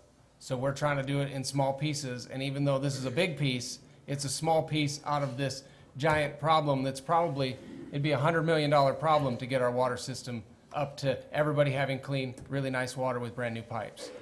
And $100 million for us to borrow that, there wouldn't be a lender, for one, and secondly, I mean, if you're thinking this is expensive, $100 million would be a lot worse. I mean, do you want us to do that? Borrow $100 million and fix it all right away? No, I just don't understand why you mean. So you disagree with the When I have a car, I maintain things, I keep it up, and it looks, I mean, look, Okay. you guys, I mean, these lines just didn't go bad overnight. That is true. And so when people start reporting problems, why not fix it? I mean, why, you don't wait until the whole, it seems like there's a history of, if they want something new in this town, they just let everything, they let it go totally to pot so they can justify doing something new. And- Why don't we maintain the things that we have? And- Why didn't they replace the lines that were going bad as they did, instead of waiting till there's, 20 miles of them to do? Right. And so it's That's so a, expensive. that is, That's a good question. I agree with your, Ask the former city commissioners and yeah, you've stuff. gotta, that's gotta be something, and I'll put this task on you and everybody here. You've gotta keep, I mean, even though you vote for your commissioners and we're here, it is the responsibility of the citizens still to make sure those commissioners are doing what they're supposed to. Mr. Young, I've never met you, so you haven't done your job. I was a citizen 50 years ago. But you've never told me anything about what you're saying now. You've been concerned, but you've never been to one of these Well, sir, meetings. If you would indulge me, And you called me a horrible commissioner and you've never met me. I didn't call you a horrible You said commissioner. nobody up there except for one has done their job. What I said was that there was no commissioner up there except for one that expressed fiscal responsibility towards the burdens that the elderly, the poor, and the widowed will be subjected to. That's pretty clear. And you haven't I met me. had a couple questions that I wanted to.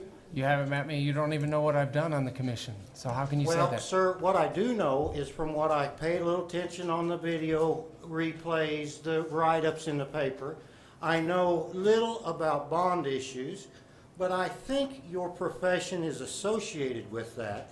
And yet, not long ago, I remember reading where you were just outspoken about defaulting on a hospital that is direly needed in this town, brought in by the commission. Right. So I don't like the accusations you're throwing at me. It's not fair and it's not true. Dittos. I have a couple questions. Go ahead. Ditto? Dittos. What accusation have I thrown at you that you didn't, did you or did you not speak to the newspaper, the public information officer, whoever it may have been? Somewhere I heard you reference default on the bond. Yet that is part of your profession, I would assume, as your shingle describes what your business is. So, What are your questions, sir? Yeah, My I mentioned it. I don't want us to default. And if we do, that doesn't even mean you'd close down the hospital. We owe some bondholders and we may Well, not have the money to pay them. I That would be feel a like- default. We've already defaulted on the bond. you as a matter guys of have fact. totally misunderstood my position, and you've construed it just like it was when I worked under the city. My questions are, as you reference back to previous commissioners, point out Dottie Smith, I think was her name, about they voted for this, what I want to call to your attention is that the same officials that you're receiving recommendations from have tenured service with this community for decades. The ones responsible for issuing the call to repair and maintain and update our infrastructure, whether it's lines in the ground, whether it's water plant or whatever. You don't micromanage. That comes under the little micromanage. We can go back to a little thing. I watched a lady come up here and discuss fire hydrant protection and a bridge. Well, I came to work in 2002 for the city. They talked about those then too. Gave a similar reply as to what Mr. Eastman gave to that lady. We'll check into it. You referenced just a minute ago, Commissioner Warren, that I couldn't quite hear, but you said 1980 in reference to the water plant was talked about being rebuilt clear back that far? It's been a long, yeah. I think if you'll recall that somewhere around 1975 or 6, Commissioner Naki, who I believe was the mayor at that time, has got his name on the brass plaque as you enter that water plant, and it was constructed around those years. Now we're jumping 50 years ahead, and you're telling me that it's absolutely dilapidated to the point to where, and yet there's no responsibility. The ones that ought to be up here on the rug are the ones that are over the responsibility to maintain and keep it up to date. Now, if they came to you, the current commission, and said, hey, I recommend that we got to put $395,000 in a new sledge, blah, blah, blah, and the commission denied it, why? Was it not then?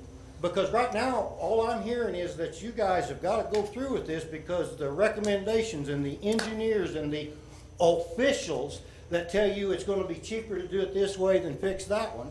Now you're listening to them, but the commission, whether it's you, Mayor Giles, or Sam Sausage, you are the representative as that board of this city, the governing board. So over the years, as people have come to you and whatnot, I got a feeling, and I've got some personal experience, just from sitting there waving my hand for over 30 minutes, trying to express an opinion, correct a few statements. And I don't think a man ought to have to fight that hard. This young man here just barely turned, but yet he's got the gumption to come up here and stand at this podium, because you guys might like to gather in front of the crowds and say your thing. We don't. We come up here because we feel there's a desperate need for you to hear the citizen representatives that come up here to talk. Sure. You get into the fluoride thing, the fluoride deal's tit for tat, potato. Do what? You know what I mean? It can go either way. Yeah, I just. But the first thing that I know of, Commissioner, was that when I used to go to the dentist and get a fluoride treatment, the most prevalent thing they said was, don't swallow. Common sense seems to be, like the other man said, if there's a question in that area and you got 50 grand to add that part of the new water treatment plant, and then continued purchases of that chemical in order to put it in there, why consider it? Sure. Because of I agree. Because of I'm other. not gonna. Well, but again, So, I believe that that makes it sense. is because of college graduated, doctorate holding people that come up here with studies that are from the same society. I mean, I'm suspicious, partner. Sure. I'm just telling you that my government for a long time has not seemed to represent me and be my representative, but I serve you guys. Sure. And regardless, we don't have a choice. And I hear your frustration, I understand. I just wish you'd have come to me sooner. Well, That's all I know. I promise you that if I'd have come to you like I did before, we would still be right here, because if you don't get to the root of the problem, you're going to sit out there and spin. And the root of the problem is get somebody that will hold accountability for the labor and man hours and continual expenditure off of our pocketbooks for the city fleet, for the city employees. When was the last time the city crew that it is put in the whole system to go out and repair mains and lines and whatnot? Or when you go to do a 2-block area, oh, we subcontract that out. The same officials that we've got still that you're listening to now have never thought to invest in a directional boring machine, but yet they can flip a $80,000 Caterpillar over 5 years. I don't understand it. And until you get to that point, partner, then you're going to break the city. That's all I'm saying. And I don't appreciate how I'm ignored all the time. Just because I'm not a suit and tie wearer or professional does not mean. Who has ignored you? Have I ignored you? Yes, sir. Yes, sir. When? I sat right there. I had to walk up here to this podium. I'm not the mayor. It's the mayor's And job sir- to call you. Well, I'm sorry. Again, the protocol of the city I've meeting, always had a policy to let anybody speak at any given and time. you sure let So me I was say my certainly piece. not trying to ignore you. But I've had to work to do it. And a lot of times I feel like it's because there may be things that folks don't want to hear that are in a position of authority. Sometimes the truth ain't pretty. That is A true. preacher once told me that I can be too brutal with the truth. Steve, I'm sorry if I've made the impression that I wasn't listening to you, but Well, I saw you and the whole room saw me waving my hand, and I had to walk up here. I did And too. it's what it is, Mr. So- Eastman. It is what it is. Sure. Well, The thanks for young, sharing. Thank you. the young man was correct. Another commissioner was correct. You work for us. And everybody I've talked to, and I talk to people, believe it or not, nobody's for this. Sure. And if it's got down to a dire emergency to where now we're being threatened with whether we would want to have water or would you replace your heat or all of the analogies that are drawn, I don't believe necessarily were apples to apples type analogies. It's just a little smoke and mirrors thing because now we may be at the point where, well, we got to have a new water plant. Why? The same people that are the educated on my dollar and their dollar, they're educated, going on payroll, all the benefits, they go get educated. Were they not listened to? And when the police escorted me here, that was during City Manager Chesney's interim circumstance. And I know what I know, and it's in the past.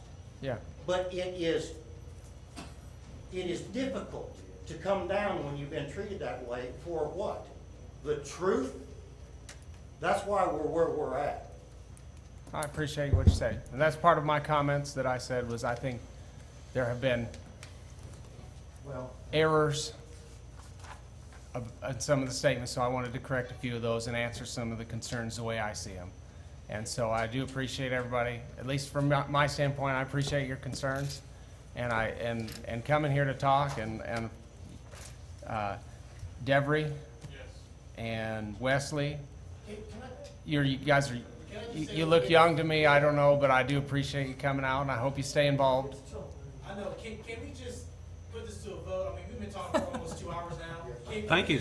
Sir. Just do this, sorry, I had to say that. Can I say one? Well, Go ahead. Now, Well, let's, talk about this. Nick, well, I guess that's up We've to, all said everything we need to say. We hear that's up to everything. Mayor Giles. We have people walking out now, let's just. Nick, go ahead. You wanted to address. I just want to address some of the concerns with not fixing the infrastructure in the past and so on and so forth. One of the very first things that I did when I sat down here is I looked at the budget and seen how much money was being transferred from the utility funds into the general fund. But then on top of that, how much of the actual general fund was inside the utility fund. So it was kind of a double mix. We ended that practice almost immediately in order to try to put money back into the infrastructure, and we've done so. We've paid cash, we've outlaid cash, we've replaced water lines. One of the water line projects that we completed within the first year I was here was a water line project that a previous commission had done where they just put filters on this water line. They gave a filter to every single house in that street and said, here you go, it's a filter. We'll come and replace your filter for you instead of fixing the water line. So we actually stopped, and I said, that's ridiculous. We have the money, we have the capability to fix these water lines, let's do it. So we replaced that water line immediately. And it drove me nuts seeing the financial shape that this city was in 2011 because they were not taking care of anything. They weren't replacing any water lines, they weren't replacing sewer lines. I did a calculation when I first got here and renewed it in 2013 to show how much we've done in 2 years versus how much we had done the previous 20. I mean, they didn't fix squat around here. And so we changed the entire mindset from the bottom up of what's reported, how responsible we must be to the citizens with the funds, and how we need to take care of our infrastructure. And we've always prioritized infrastructure projects since 2011, since we've been here. We reorganized City Hall. Unfortunately, that caused some grief amongst some people, but we focused on infrastructure first and foremost. We took away all the fluff. It's made people mad because they don't get as much services as they had before. It costs money. Instead of using utility money, which is for water lines, we just did without that service. We've eliminated individuals. When I got here, we had 143, I believe, budgeted positions at the city. We have 133 today. So we've cut staff. We've done the necessary cuts in order to ensure the long-term success of our infrastructure and our improvements. It's not going to be fixed overnight. There was 60 to 80 years worth of neglect in this community, and it's not going to be fixed. And we're not alone in this fight. This is a fight that's been all over the United States. You read about it everywhere. I mean, we're not unique in that situation. It's just what we do from that point forward and how we address it. Staff recommends to the commission. Commission asks us further questions. They ultimately make the decision for the citizens of Arc City. However, if you ever look at our org chart, citizens do come first. Commission comes second, and then staff's below the commission. We make the recommendations, and we try to protect the citizens as best we can. None of us come to work saying, you know, what are we going to do to make people mad today? None of us do. We just don't do that. You know, it's just, it's tough. And the reason I ran for the commission, I saw the same things that you did, Mr. Young. A government that doesn't seem to listen. A government where people from Washington, D.C. come tell you what to do in Arc City, Kansas. Yep. Well, and they still are. So. And they still are. And in a lot of ways, once I got on the commission, I found out even as a commissioner how extremely small and helpless I am. And as a citizen, It feels even worse, right? We Feel even worse. You know, but there's a difference. While you donate your time, and we appreciate that, we got to donate our blood money. Some of us work really hard. Some kids have to go without buying stuff. You know, I don't know if anybody sitting up there truly understands what it's like when you've got a tax bill coming in that you don't have the money to pay. Sir, I there was a don't- year when my wife and we had our first baby, and I forgot to budget for our property taxes. It was before I had a good job, and we just had a baby, just out of college. We lived in Michigan, and for us to get, I fixed our budget up so that we didn't have any money. If we wanted to go get ice cream or go to a movie, they had 10-cent refunds on beer cans there. And my wife and I, with our new baby, we'd go out and we would go to the softball diamond. 10-cent refund on beer cans, and we would get enough. Yeah, we felt rich. We had $1.50. We'd get an ice cream cone. So I know what it's like, and it's a difficult thing. And sitting here in this chair isn't as easy as you think. It's easy to complain, but it's harder to make these decisions. I never said that it was easy sitting I'm in that chair. And I don't mean to mislead you. It is not easy to come up here and complain. I understand that too. I agree. I agree with Mr. Bradford. Nick, do you have anything else to say? I mean, we need to either vote I or- think, you know, I just want to make sure people are aware that I'm always available to visit. I've offered it to a lot of individuals. I've been taken up once in the last 3 to 5 months. And I'd like to say in your defense, Manager Hernandez, Yes, sir. I had a problem with the trash pickup around Holiday one time. Yeah. And I got you on the phone, after I called down to the central shop, and Yes, I got sir. the standard attitude that the employees have towards citizens, take it for what it is. I contacted you, and within 30 minutes, you resolved that circumstance. And there's a lot of folks that feel the same way as I do. I mean, Well, sir, and while it is credit due where credit's due, it still goes back to the point to where there were 87 trash cans that were not picked up by negligent type application towards their duties. Right. I believe that might change if an employee roster was changed to where if you didn't own property inside this town, you didn't apply for the job. and we are addressing that concern as well.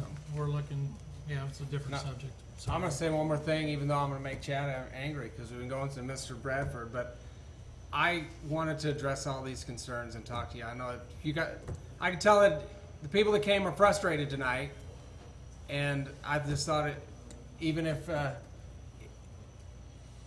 we don't end up agreeing, we needed to have a discussion between the commission and the citizens that are here. And so that's why I personally wanted to take that time, and I will be. May I ask three brief questions, please? Two brief questions. Sure. The water lines, are we going to have a plan to maintain those if you move forward with the new water plant? I mean, what We are we do. doing for that? Because Replacing.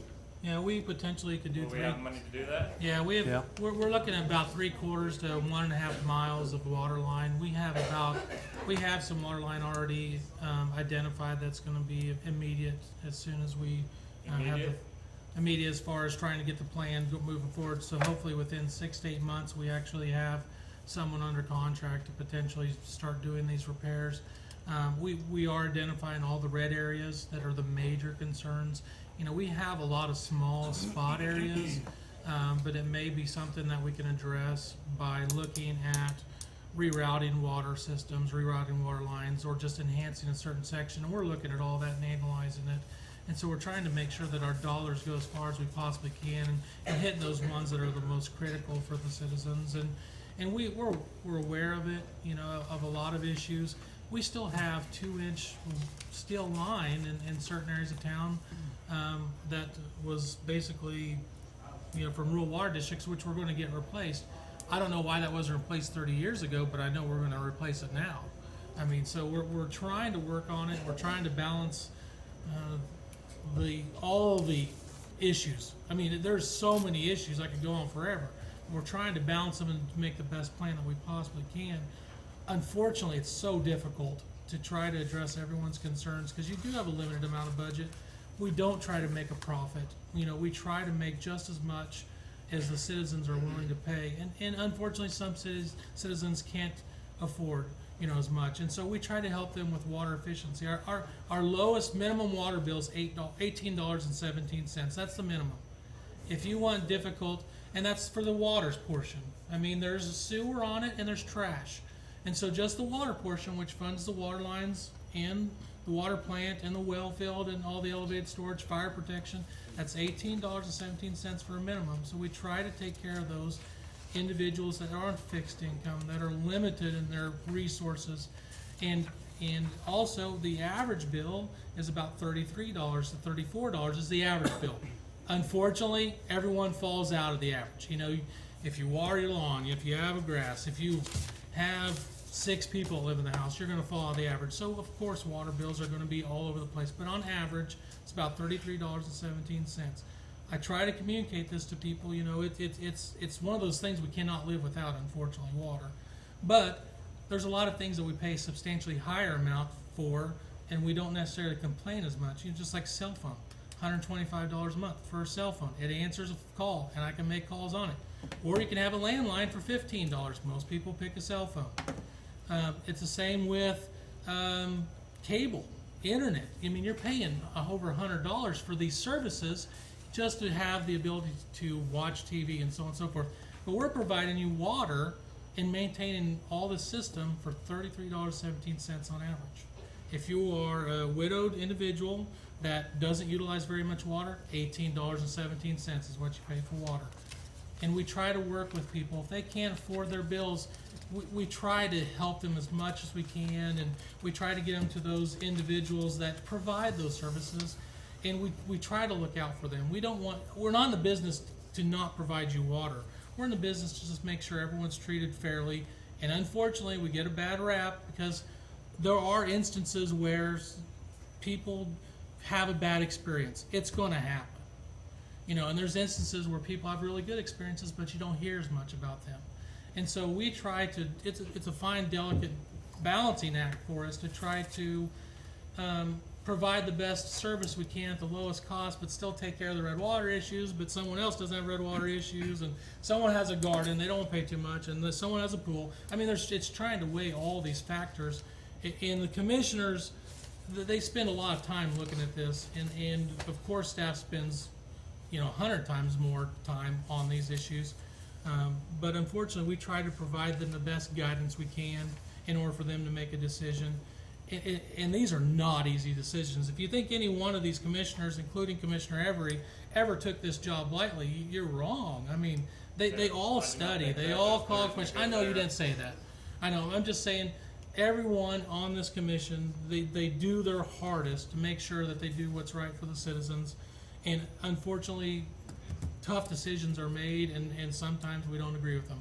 Just because I don't agree with every decision the commission makes, I give the guidance, they make the decision, and I move on. Of course, that's my role, but we try to ensure that they have the best information at the time when they make the decision. And unfortunately, situations do occur which we just have no control over, but we try to mitigate the risk whenever we do these things. So going back to my original question, we will be maintaining these lines, and is there somewhere we can see details on where we're working on that too, because on our GIS system, which is going to be available online through our website, you'll actually see where the projects are coming up, and so there'll be time frames, this amount of line by this date, et cetera, et cetera.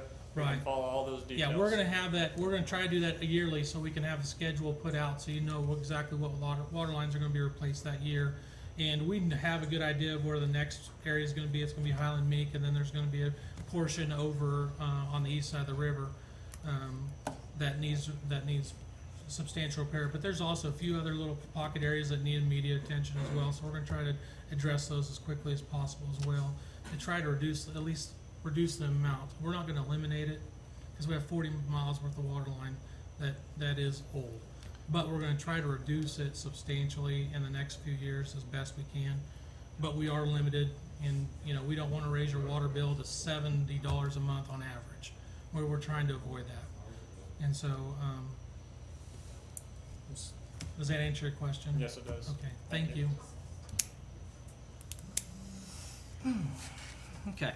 Any other comments, questions from the commission? Any other comments from city staff? No? Do we have any motions on the floor? I'll make a motion that we consider a resolution authorizing the city of Arkansas City to enter into a contract agreement with Walters Morgan Construction Incorporated for the construction of the water treatment facility for amount not to exceed $16,815,905, contingent upon the review and approval of the Kansas Department of Health and Environment. I'll second.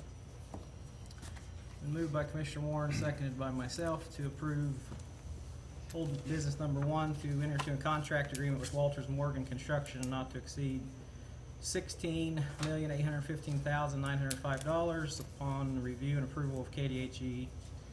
Any further comments or discussion? I have a couple of things that I'd ask Nick, just should be brief. Did you look into, I asked, is there some things we could pull out, and would that even work as far as,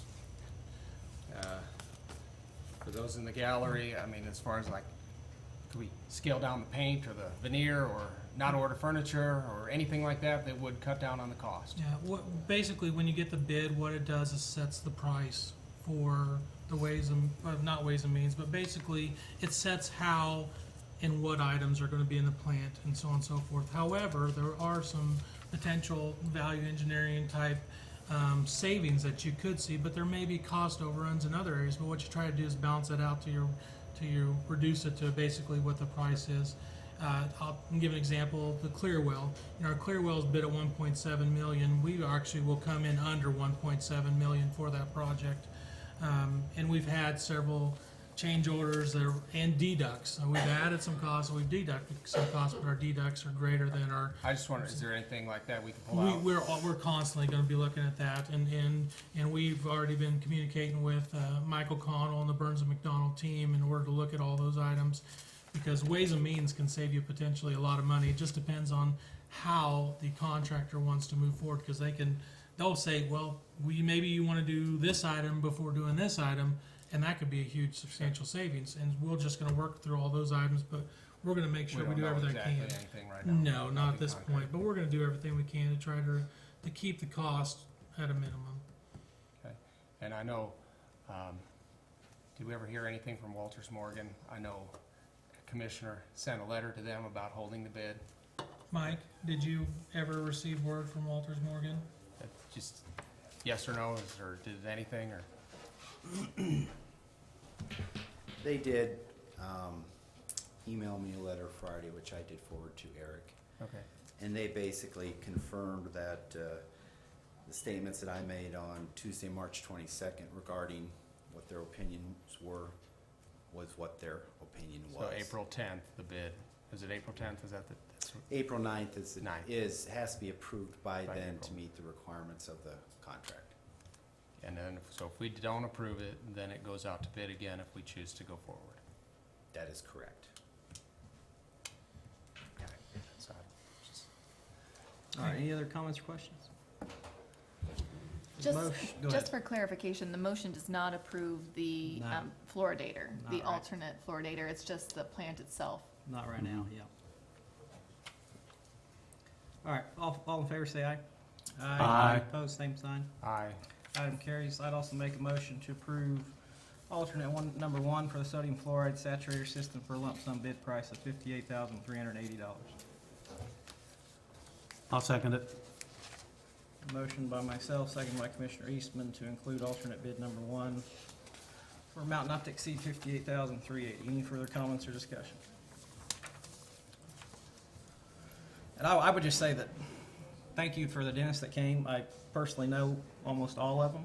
I have a tremendous amount of respect for every single one of them. I think we are lucky to have the dentists that we have in this community, and I have absolutely zero doubt in their opinion on this matter, so this was, to me, a very easy decision. So any other comments or questions? Okay. All in favor say aye. Aye. Opposed, same sign. Item carries. Old business number 2. And if, we'll wait just a second, let some people clear out here.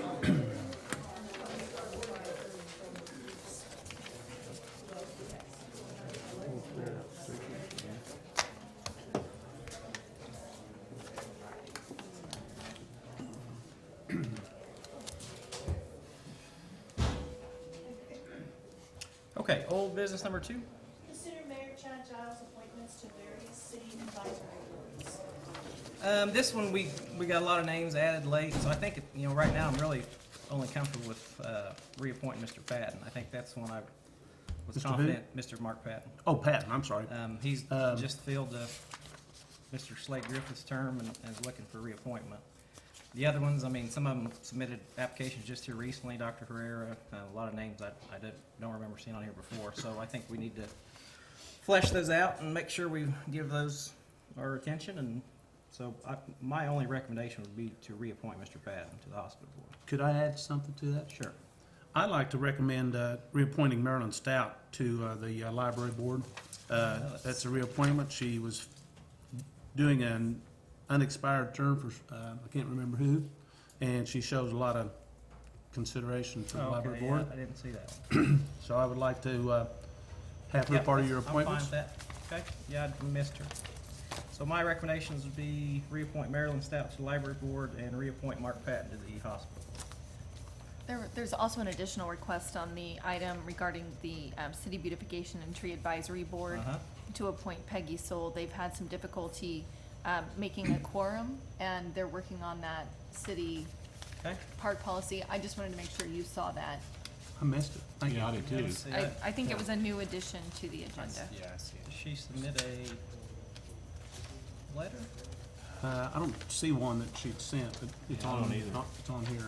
Well, No. does anybody have a problem that I know Peggy? She's a great lady. I don't have a problem. I have no problem Be a with her. good addition to that board, so I don't have a problem with adding her as well. Will the hospital board will end up being too short after this? Yes. For the time being. And it's- That we're gonna have so- to address at the next meeting. Yeah, we actually But have they on the still can have a agenda. quorum. That'll work. The hospital? Yeah. I just want, you need to make sure they're not so short that they. Yes. Comment on that, the way our bylaws read on the hospital, the people will stay on board. Okay. So they are- All right. We'll have a full board. Okay. Could I ask you something? I know the applications that were sent to us to read, some of them just state what that they want to be on the board. Can they add a little bit more to what their experience is? There's a few of them that did and some of them didn't. Yeah. Well, some of them didn't say, they just said they're retired and didn't say what they were doing. I mean, I don't know a lot of them, but it'd be nice if they'd explain what they had done. Yeah, we don't really know. You don't? Some of them either. That's your, I mean, that's your. We'll have to- It's the city's application and fill out. Okay. Yeah, We'll contact them then. Okay. Yeah, I think, Yeah, we'll make sure that you get all the contact information of those Okay. individuals that applied. That way you can contact I them don't if you see, wish I to. don't think I see a phone number for any. We'll get that information for you. Okay, so my recommendation is Mr. Patton to the hospital board. Let's see, Ms. Stout to the library board, and then Peggy Soul to the beautification advisory. I'll second it. Need a second. Well, did I? Yeah, that's fine. I think we usually do a motion from somebody else. I'll rather than move, me. I can move to accept those, Okay. the three we talked about. So it's, do I have to say Mark Patton, hospital reappointment, Marilyn Stout, library reappointment, and Peggy Soul, city beautification and tree advisory board appointment? I move Okay. thusly. And Dwayne, you second? Yeah, I agree. Okay, it's been moved by Commissioner Yurkovich, seconded by Commissioner Eastman to approve those three reappointments or appointments. Any further comments or questions? All in favor say aye. Aye. Opposed, same sign. Item carries. Old business number 3. Item 2A, Yeah, Oh, yes, 2A. 2A, sorry. discuss a possible date for a special meeting of the city commission or a joint meeting with the South Central Kansas Medical Center Board of Trustees. Mr. Mayor, that was kind of my idea. I'd like to see us maybe, we meet 2 times a month on the 1st and the 3rd, but I'd like to have a meeting with the hospital, maybe the 2nd or 4th meeting of the month, just a special meeting with them and bring us up to date what's going on and have the public can ask questions and so forth, which I think would be, a good way to, Can we make it at 5 o'clock on a Tuesday that we're already coming in? You mean before? Yeah, or, and then, We could. Would we have enough time? For a joint one, or is it just a special? I don't know, I just am trying to not have another. It would be a special joint. Special Special joint? I'm just thinking if we're already coming here, maybe it would, If we can make it if happen. we can make it happen when we're already here. Or can't we move our meeting to 6? Well, we could. 5 for the hospital, 6 for the regular meeting? Okay. I think But- ordinance, is ordinance state 5:30? Who changes ordinances around here? I think that'd be you, gentlemen. I guess. Keep- We'll check Since it's a that. special We'll check meeting? that. I'm just thinking, because that, If we're gonna be here, I'd rather the do it month we one were night. here 3 times for 3 hours was probably why Mr. Everett is no longer gonna be here. That kind of thing, when you have a young family. The code only says the Board of City Commissioners shall meet at least twice a month, Okay. and they shall set the day and hour of the meeting by resolution. Can we meet twice on the same day? Yeah. Certainly. So So our it's a next resolution. meeting, we can have it, our regular meeting at 6 and then have a 5 Or- o'clock. 19th? I guess, how long do you think it's gonna take? It's gonna have to be done in an hour. I mean, no, We could have- do you think a half an hour would do? I mean, can we do 5 and 5? Well, I think if the public comes, they may want to ask questions too, so I think We don't listen anyway. So does the, Virgil, does the 19th work for your folks? Sure, you just tell us when and where. Okay. I will say only 5 o'clock's gonna be tough for those, a large majority of Of the board. Well, can we start at 5:30 and maybe 6:30 on the commission meeting then? 6 would be better. Pardon, Dr. Rogers, what? I know I don't get around till 6 usually, so maybe I can make arrangements. Or afterwards? well, I'm not so sure, maybe not all of the trustees. I'm mainly talking about Virgil and just, administration part of it. Well, what was wrong with what we've been doing? Just making them come to one meeting a month. Are you wanting to meet with them at least twice a month? Is that what you're wanting to accomplish? No, just once a month. Well, I think what we could do is just on the second meeting of every month, we just have them on the agenda. that's it. Okay. We can do Okay, that. that'll work. Okay. So no change. 5:30. 5:30. 19th. The 19th.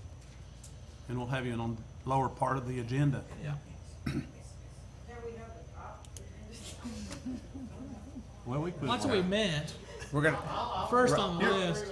right after the manager's updates. Okay. Tonight's NCIS, you guys. You have VCR? Maybe we keep you guessing. You'll never know where you might DVR? fall. I don't even know what TV is anymore. Old business number 3. Okay, what's that? Consider second reading of a charter ordinance accepting the city of Arkansas City from the provisions of KSA 40-1707 relating to the permissible use of funds of the Firefighters Relief Association and providing substitute and additional provisions relating thereto. This is the second time this item is on the agenda. Just to recap, the Firefighters Relief Association had requested that the city provide for them the specific authorization to purchase annuities from for their members instead of health insurance. This life accident insurance. And this came about because they had a member that was not eligible for insurance. And so they had to look at alternative means to provide the same benefit, but outside of health insurance.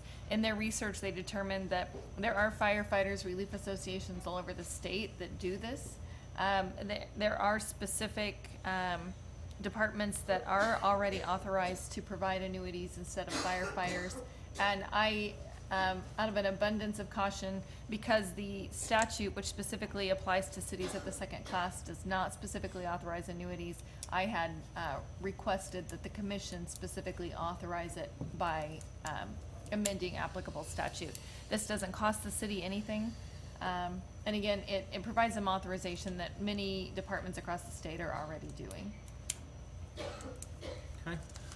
I will move, was it too early? Nope. Go I ahead. move that we consider second reading, or approve the second reading of the charter ordinance of the city of Ark City exempting such city from the provisions of KSA 40-1707 relating to the permissible use of funds by the Firefighters Relief Association and providing substitute and additional provisions relating to thereto. That's second. It's been moved by Commissioner Eastman, seconded by myself to approve old business number 3. Any other comments or questions? Roll call. Commissioner Evovich? Yes. Commissioner Eastman? Yes. Commissioner Warren? Yes. Mayor Jackson? Yes. Item carries. Old business 4 was tabled to the next meeting. New business number 1. Consider resolution authorizing the purchase of a new folder insert machine from Midwest Single Source for an amount not to exceed $11,621.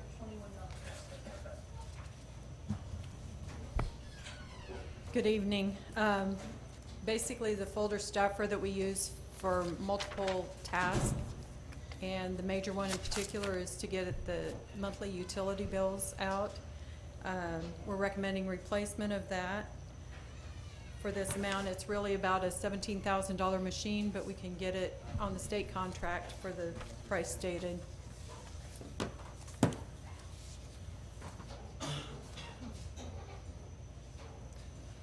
Say, previously, I believe we leased this machine, and how much was the lease payments per year? Right,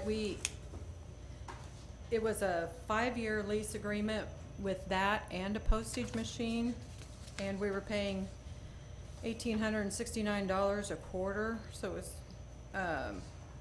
basically almost $7,500 for the year, and that was for 5 years. $7,500 each year for 5 years? Yes. And this is the same machine, or is this a new one? No, this is a newer model. Actually, it was for that and the postage machine, the folder stuffer. The folder stuffer, we found out, was an old refurbed machine. So that's what the price we were paying for both of them. We will need to Still look have at a new postage. postage machine, but we're wanting to scale that down to something that's more suited to the needs that we have, which is not as elaborate How old as was of our the one old that we have. machine? How old was our old machine? The old folder stuffer, it was under a 5-year contract, and it was a used machine. So you can just, there's no penalty, we're getting rid of it, the lease is over? Is that- Correct. Okay. Just for clarification, how many envelopes would the stuffer stuff as bills a month? I mean, We send out, How many- How many bills about do you It have? 5,000. actually can do 3,600 an hour. okay, that's what I was wanting to know. Instead of, I saw what you'd given to us, it was like 350 envelopes or something, 500. I mean, I've got it on my. That's just the tray. The Actually, tray, it's just okay. the tray, is all the Oh. 325 Okay. and 500. All right. It actually can do It can actually fold 8 to 10 sheets at a time if you ever need to do elaborate stuffing. But it's really 3,600 envelopes an hour is what it's capable of doing. Okay. This sounds like a better way to go than leasing another one. I would agree. I would think that, Well, how and I assume a new one will last even longer than 5 years. Or, It should. I mean, it should last. What's the warranty on the new one? I mean, is it 5 years or? There was 1 year that was included in the, It says 5 years. So basically, annual maintenance includes 2 cleans per year, training, and all repairs. but it didn't say the first year was included in the price? First year is included in the price. So and we'd the be next paying 4 years. 4 years. And So- it's, Sorry, how much was that? $2,145 a year. Well, Big difference. yeah. As compared to, Capital outlay and 5,000 a year savings, but we have to buy it, Correct. and it should last us a long time. Should last more than 5 years. All right, I move we approve the purchase of a new folder inserter machine from Midwest Single Source for an amount not to exceed $11,621. I'll second it. Moved by Commissioner Yurkovich, second by Commissioner Eastman to approve new business number 1 not to exceed 11,621. Any other comments or discussion? I do. There's on here a Hassler and a Neopost. Yes. Is this they look like they're the exact same price? Is there- And if you look at them and exclude the nameplate on them, they look like an identical model. Okay, so I guess Our, we're getting one or the other, or does, and well- I don't think in our motion we approved which one, just the Oh, amount. we didn't. I think it's recommended Midwest Single Source, which would be the Well, they both say the Midwest. business suggested the Neopost, as this is the company that would be the main brand going forward in the U.S. Okay, So we But- would go with the Neopost. either way, they're the same price. Yes. Okay. They almost look like the identical machine. Okay, all in favor say aye. Aye. Opposed, same sign. Item carries. New business number 2. Thank you.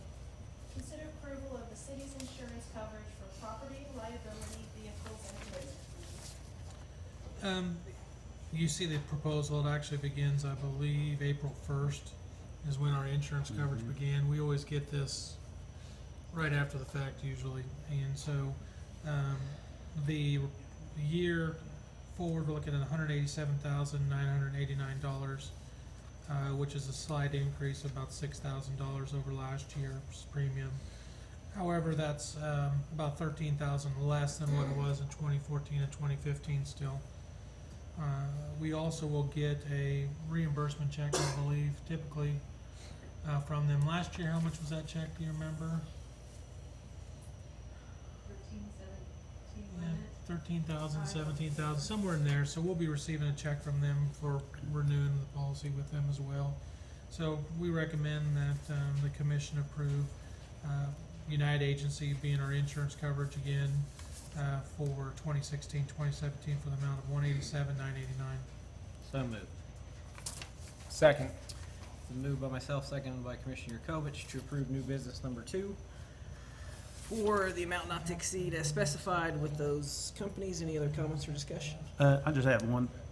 The commercial equipment and business auto is, they've gone up 1,000 or 9,000 respectively. Is that because of, why is that? Is that just an increase? There's some new equipment, additional equipment that are being Okay. placed on there. Plus, we've had a couple accidents, unfortunately, from some of our employees. All right, any Okay. other comments or questions? All in favor say aye. Aye. Opposed, same sign. Item carries. City manager updates. City is actually in development of a new website, and I'll actually hand this over to Andrew. Make it quick, Andrew. Hope Leslie out here I voted to wait. I think we should wait. The Cliff's Notes version on this. I just want to go through it real quick for the benefit of people on Channel 7 and YouTube, so we can get some awareness. Basically, we had a challenge in front of us. With the budget process, you recall, we asked for an allotment for the website. That was not approved, so we knew we had to come in at under $10,000 to be able to move forward on something. So we set about doing that. We went through a request for proposal process. So this doesn't mean we necessarily were going to go with the lowest bid. We wanted to find the best fit for what the city needed, but price obviously was going to be a big factor. The 5 companies that I had contact with, 3 major ones that bid. There's 2 that we talked to. They just didn't move forward for whatever reason. But the 3 we looked seriously at were BroCorp. Some may be familiar with, local business, registered with the chamber, some Cali College graduates who are doing websites for businesses. Our current provider, Civic Plus, large corporate entity based in Manhattan, Kansas. We've been with them since at least 2003, I think, is what I found documentation to. And a new company that we made contact with called Revise.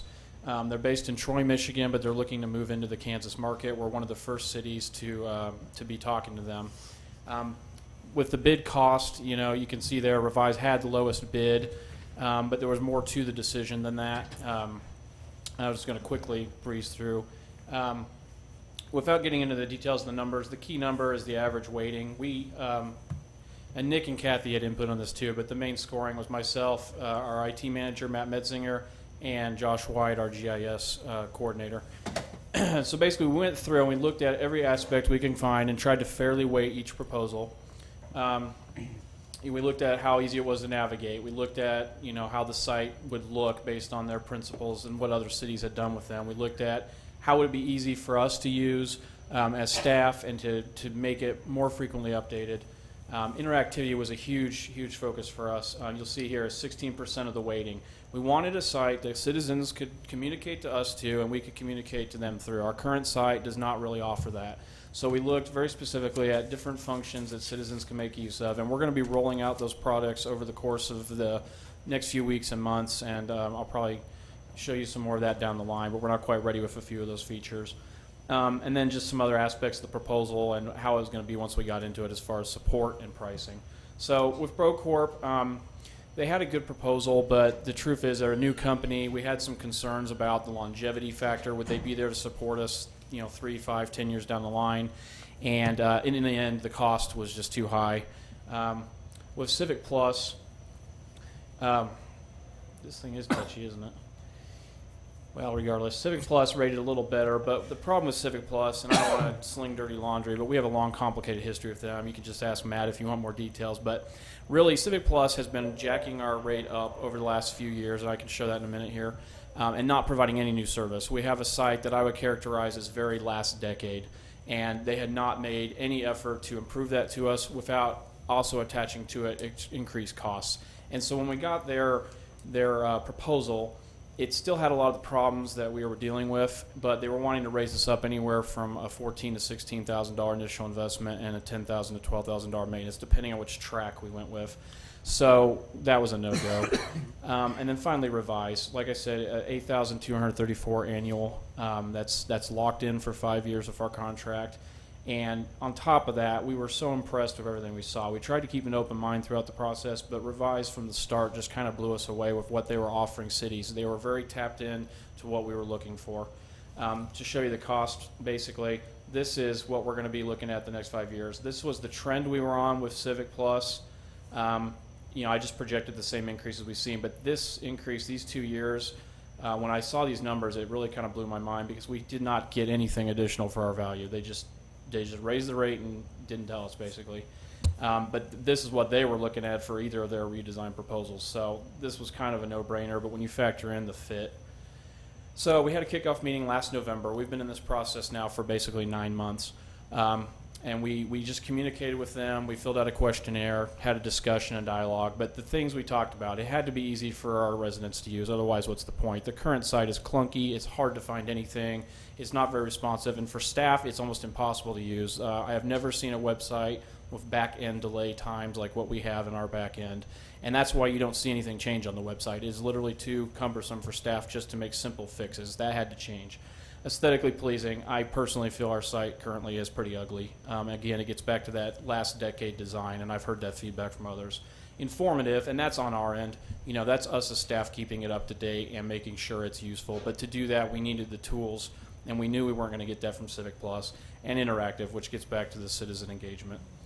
Without getting into it, we talked about the colors and how it should look and the things that were on it, and I can give you this information later. So we went through the rounds of design, and there was 3 rounds of revisions. That took us from December to February. Then we started working on the site map. They began migrating data this month. Right now, all of our data is migrated from our current site, and we are ready to flip the switch pretty much at any point. We have some last-minute loose ends to tie up, so we are shooting to possibly go live on Thursday if we can get it all wrapped up tomorrow. If not, it'll be next week, but that's the time frame we're looking at, and so I wanted people to be aware. Can you show the site? Yeah, that's next. Leslie, can you click that for me? Actually, I'm going to take the mic over so I can kind of I can run the site for you. Okay, if you can do that. So this is what you'll see.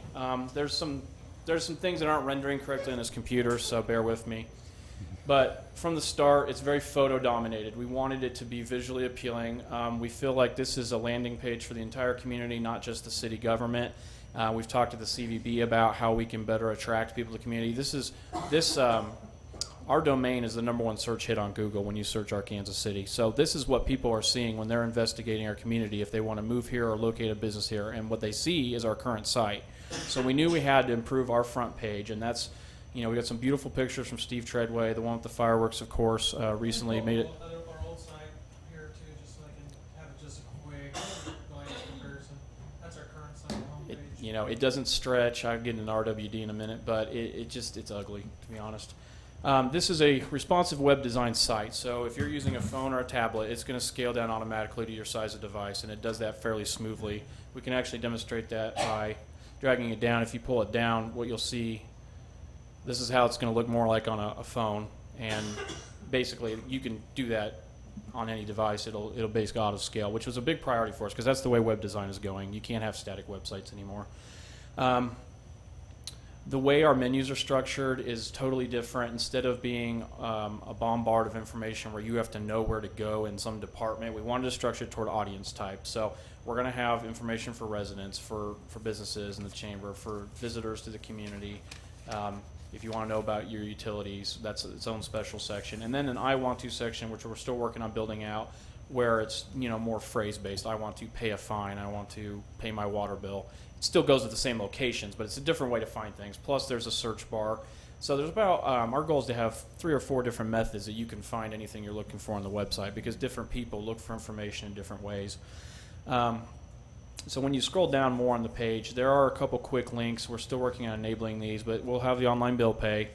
In the next, probably hopefully within 2 to 4 weeks, we'll be rolling out the Citizen Request Center, which I think will be a great help to us in trying to address things like red water complaints. It's a way where citizens can not only report issues, but see the responses that are being taken. So there's a constant update, a flow of information going there. Is this map-based too? Yeah, it is based on Google Maps, so they can actually see where the incidents are. They can see how many people have reported it, and they can see the progress being made on the case. It's a really cool system, but we're just not quite ready to launch that, so we're holding back a little bit on that. And actually, it's enabled where you can utilize your cell phone, take a picture of the problem, and you can geocache it exactly where you're at, your position, and then automatically uploads it to the system, and then we can address the problem. Absolutely, and there's tracking in the system. We can generate statistical reports for you and a lot of other functionality we just don't have right now. Of course, you can still find everything associated with these meetings directly here. That's going to be the agendas, the minutes, of course, the video. We'll be able to have the links right on the site now, and anything else associated with our meetings.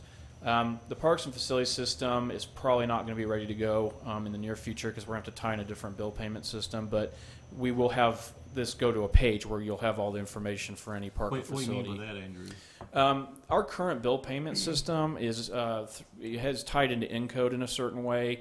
If we were to move to where everything could be paid for on the site, including things that we don't currently offer, we're going to have to look at probably doing something. I think that we may have to look at an Encode update. There's just a lot of things that we have to work with the finance department on before we launch that. But we'll still have the bill payment online for certain.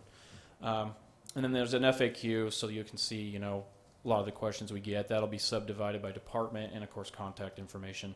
This section is not filled out yet, but the press releases I do now, I'm dependent on newspaper and other media to get those out to the public, and it's not always in the most timely fashion. We're going to have the ability now to immediately announce whatever we want here, and then kind of point the media toward it if they want to propagate that out. So, this will be archived, and for anything on this site, you can sign up for e-Notify, which is what we have right now for just agendas. You just put in your email address, and anytime that page is updated, you get an email, and that will be the same for these. This also automatically ties into our Facebook and Twitter, which is time saving for me because I can just do it here, and it's going to instantly go out to all of our social media that we've had this pop up, whereas I have to do that manually now. And we will have an event calendar. We're still building that out, but this is going to, I think, be a big benefit because we wanted to go with a very simple calendar with just the upcoming events, but you can click it and go to the expanded full calendar. We could have a calendar for every entity that we want, every department, but they all feed into a master calendar. So we're working on getting that set up. And then finally, there is a campaign page available at the bottom. And the idea of this is just if there's some special project we want to highlight, say whenever the Wilson Park Master Plan comes out, for instance, that we can just kind of bring it to attention here and then kind of link it to. So it's just another way to get more visual elements on the site. And that's pretty much it. Nick, if you want to click into just a random page through the menu and just kind of show What about them. like our movies in the summertime stuff? Is there going to be a page for that, Nick? Yeah, we can do that under news and announcements and also have it in upcoming events. Okay. I believe the calendar can be linked as well to your phone. Subscription like an iCal basis. I'm going to say I think I saw that, but we'll have to look at it. If not, I'll certainly talk to them about it. And the great thing about Revise is they're going to work with us. From the time we started this process to now, they've already rolled out at least 3 updates that are totally different than anything we saw when we started. Just Friday when we had training on the back end, we saw something really cool. It's a sortable list table that we could use not only for a staff directory but all of our boards, because right now all our board memberships are on paper, and it can be a real bear to maintain that. And now we're going to have that information out for the public. They can sort it by any category, and we can use that anywhere on the site. They didn't even have that 3 months ago, so it is always improving. Bear with me because a lot of the content you're going to see here has not been cleaned up and formatted. We're still working on doing that part of it, but it's all the same content that's on our current site. It's just hopefully a little easier to find it. I'm trying to think of a good one with photos. But basically, we probably need to bring up the sample, but the point being that it just, you have these visual bars and we can customize these by department. It's just a lot more appealing. It's a lot easier to find where you're at. You've got your drop-down sub-nav over here, but you also have your breadcrumbs so you can navigate back to whatever section you're in. Clearly we need to update some of the photos. You should show them yours. Yeah. That's the man right there. So that's the gist of it. So hopefully we'll go live here in a few days, play around with it, see what you think. I hope to get feedback on it because it's going to be an evolving process, but we're ready to get this thing out the door. We need to improve what we have out there. We have the weather, if you ever need that. So do you have any questions or? How many hits on our old one do we get? A week or a year? I mean, or you know? I don't have that data with me. I didn't think about it. I can get that for you. It's surprisingly high for a site that never updates itself, at least in the time that I've been here. So it does get checked. I think a majority of that is people coming to get the agendas. I know that section gets good traffic. I'll get that for you. I can get that to you tomorrow. Well, I think this is pretty good. I know when we were debating the budget, there was originally 50,000 or something in there. And we cut that out so we could do the ag building that we may have to cut out so we can fund the hospital. But it's a lot less than 50,000. Oh, absolutely. I think it worked out for the best. We got a really good deal with a really good company, and we're kind of, I think, going to be their flagship when they're talking to other cities in Kansas for what they can do, because you've seen the before and after. I mean, it speaks for itself. So I think it'll help us with our visibility, and hopefully it helps us with citizen engagement. That's my priority, is making this thing functional for the citizens, and hopefully they'll feel like we are listening to them and like we are taking their concerns into account with the decisions we make, and hopefully they'll better understand the decisions that you reach and that staff have recommended, rather than feeling like they're not being involved in the process. So we really want to make this an interactive website, and if we can achieve that, then it'll be a success. Everything else, it's bells and whistles, it looks nice, but that's what we're after. So thank you. Have a few more items. We have in your package, you have the sales tax fact sheet. I really need you all to take a look at it, review it. If you have any concerns or questions in regards to it, please email myself or Andrew. It's something we're looking to potentially put in the utility billing, or at least have available for public dissemination. So if you could review that for us, that'd be great, and give us comments, feedback. All of it's appreciated.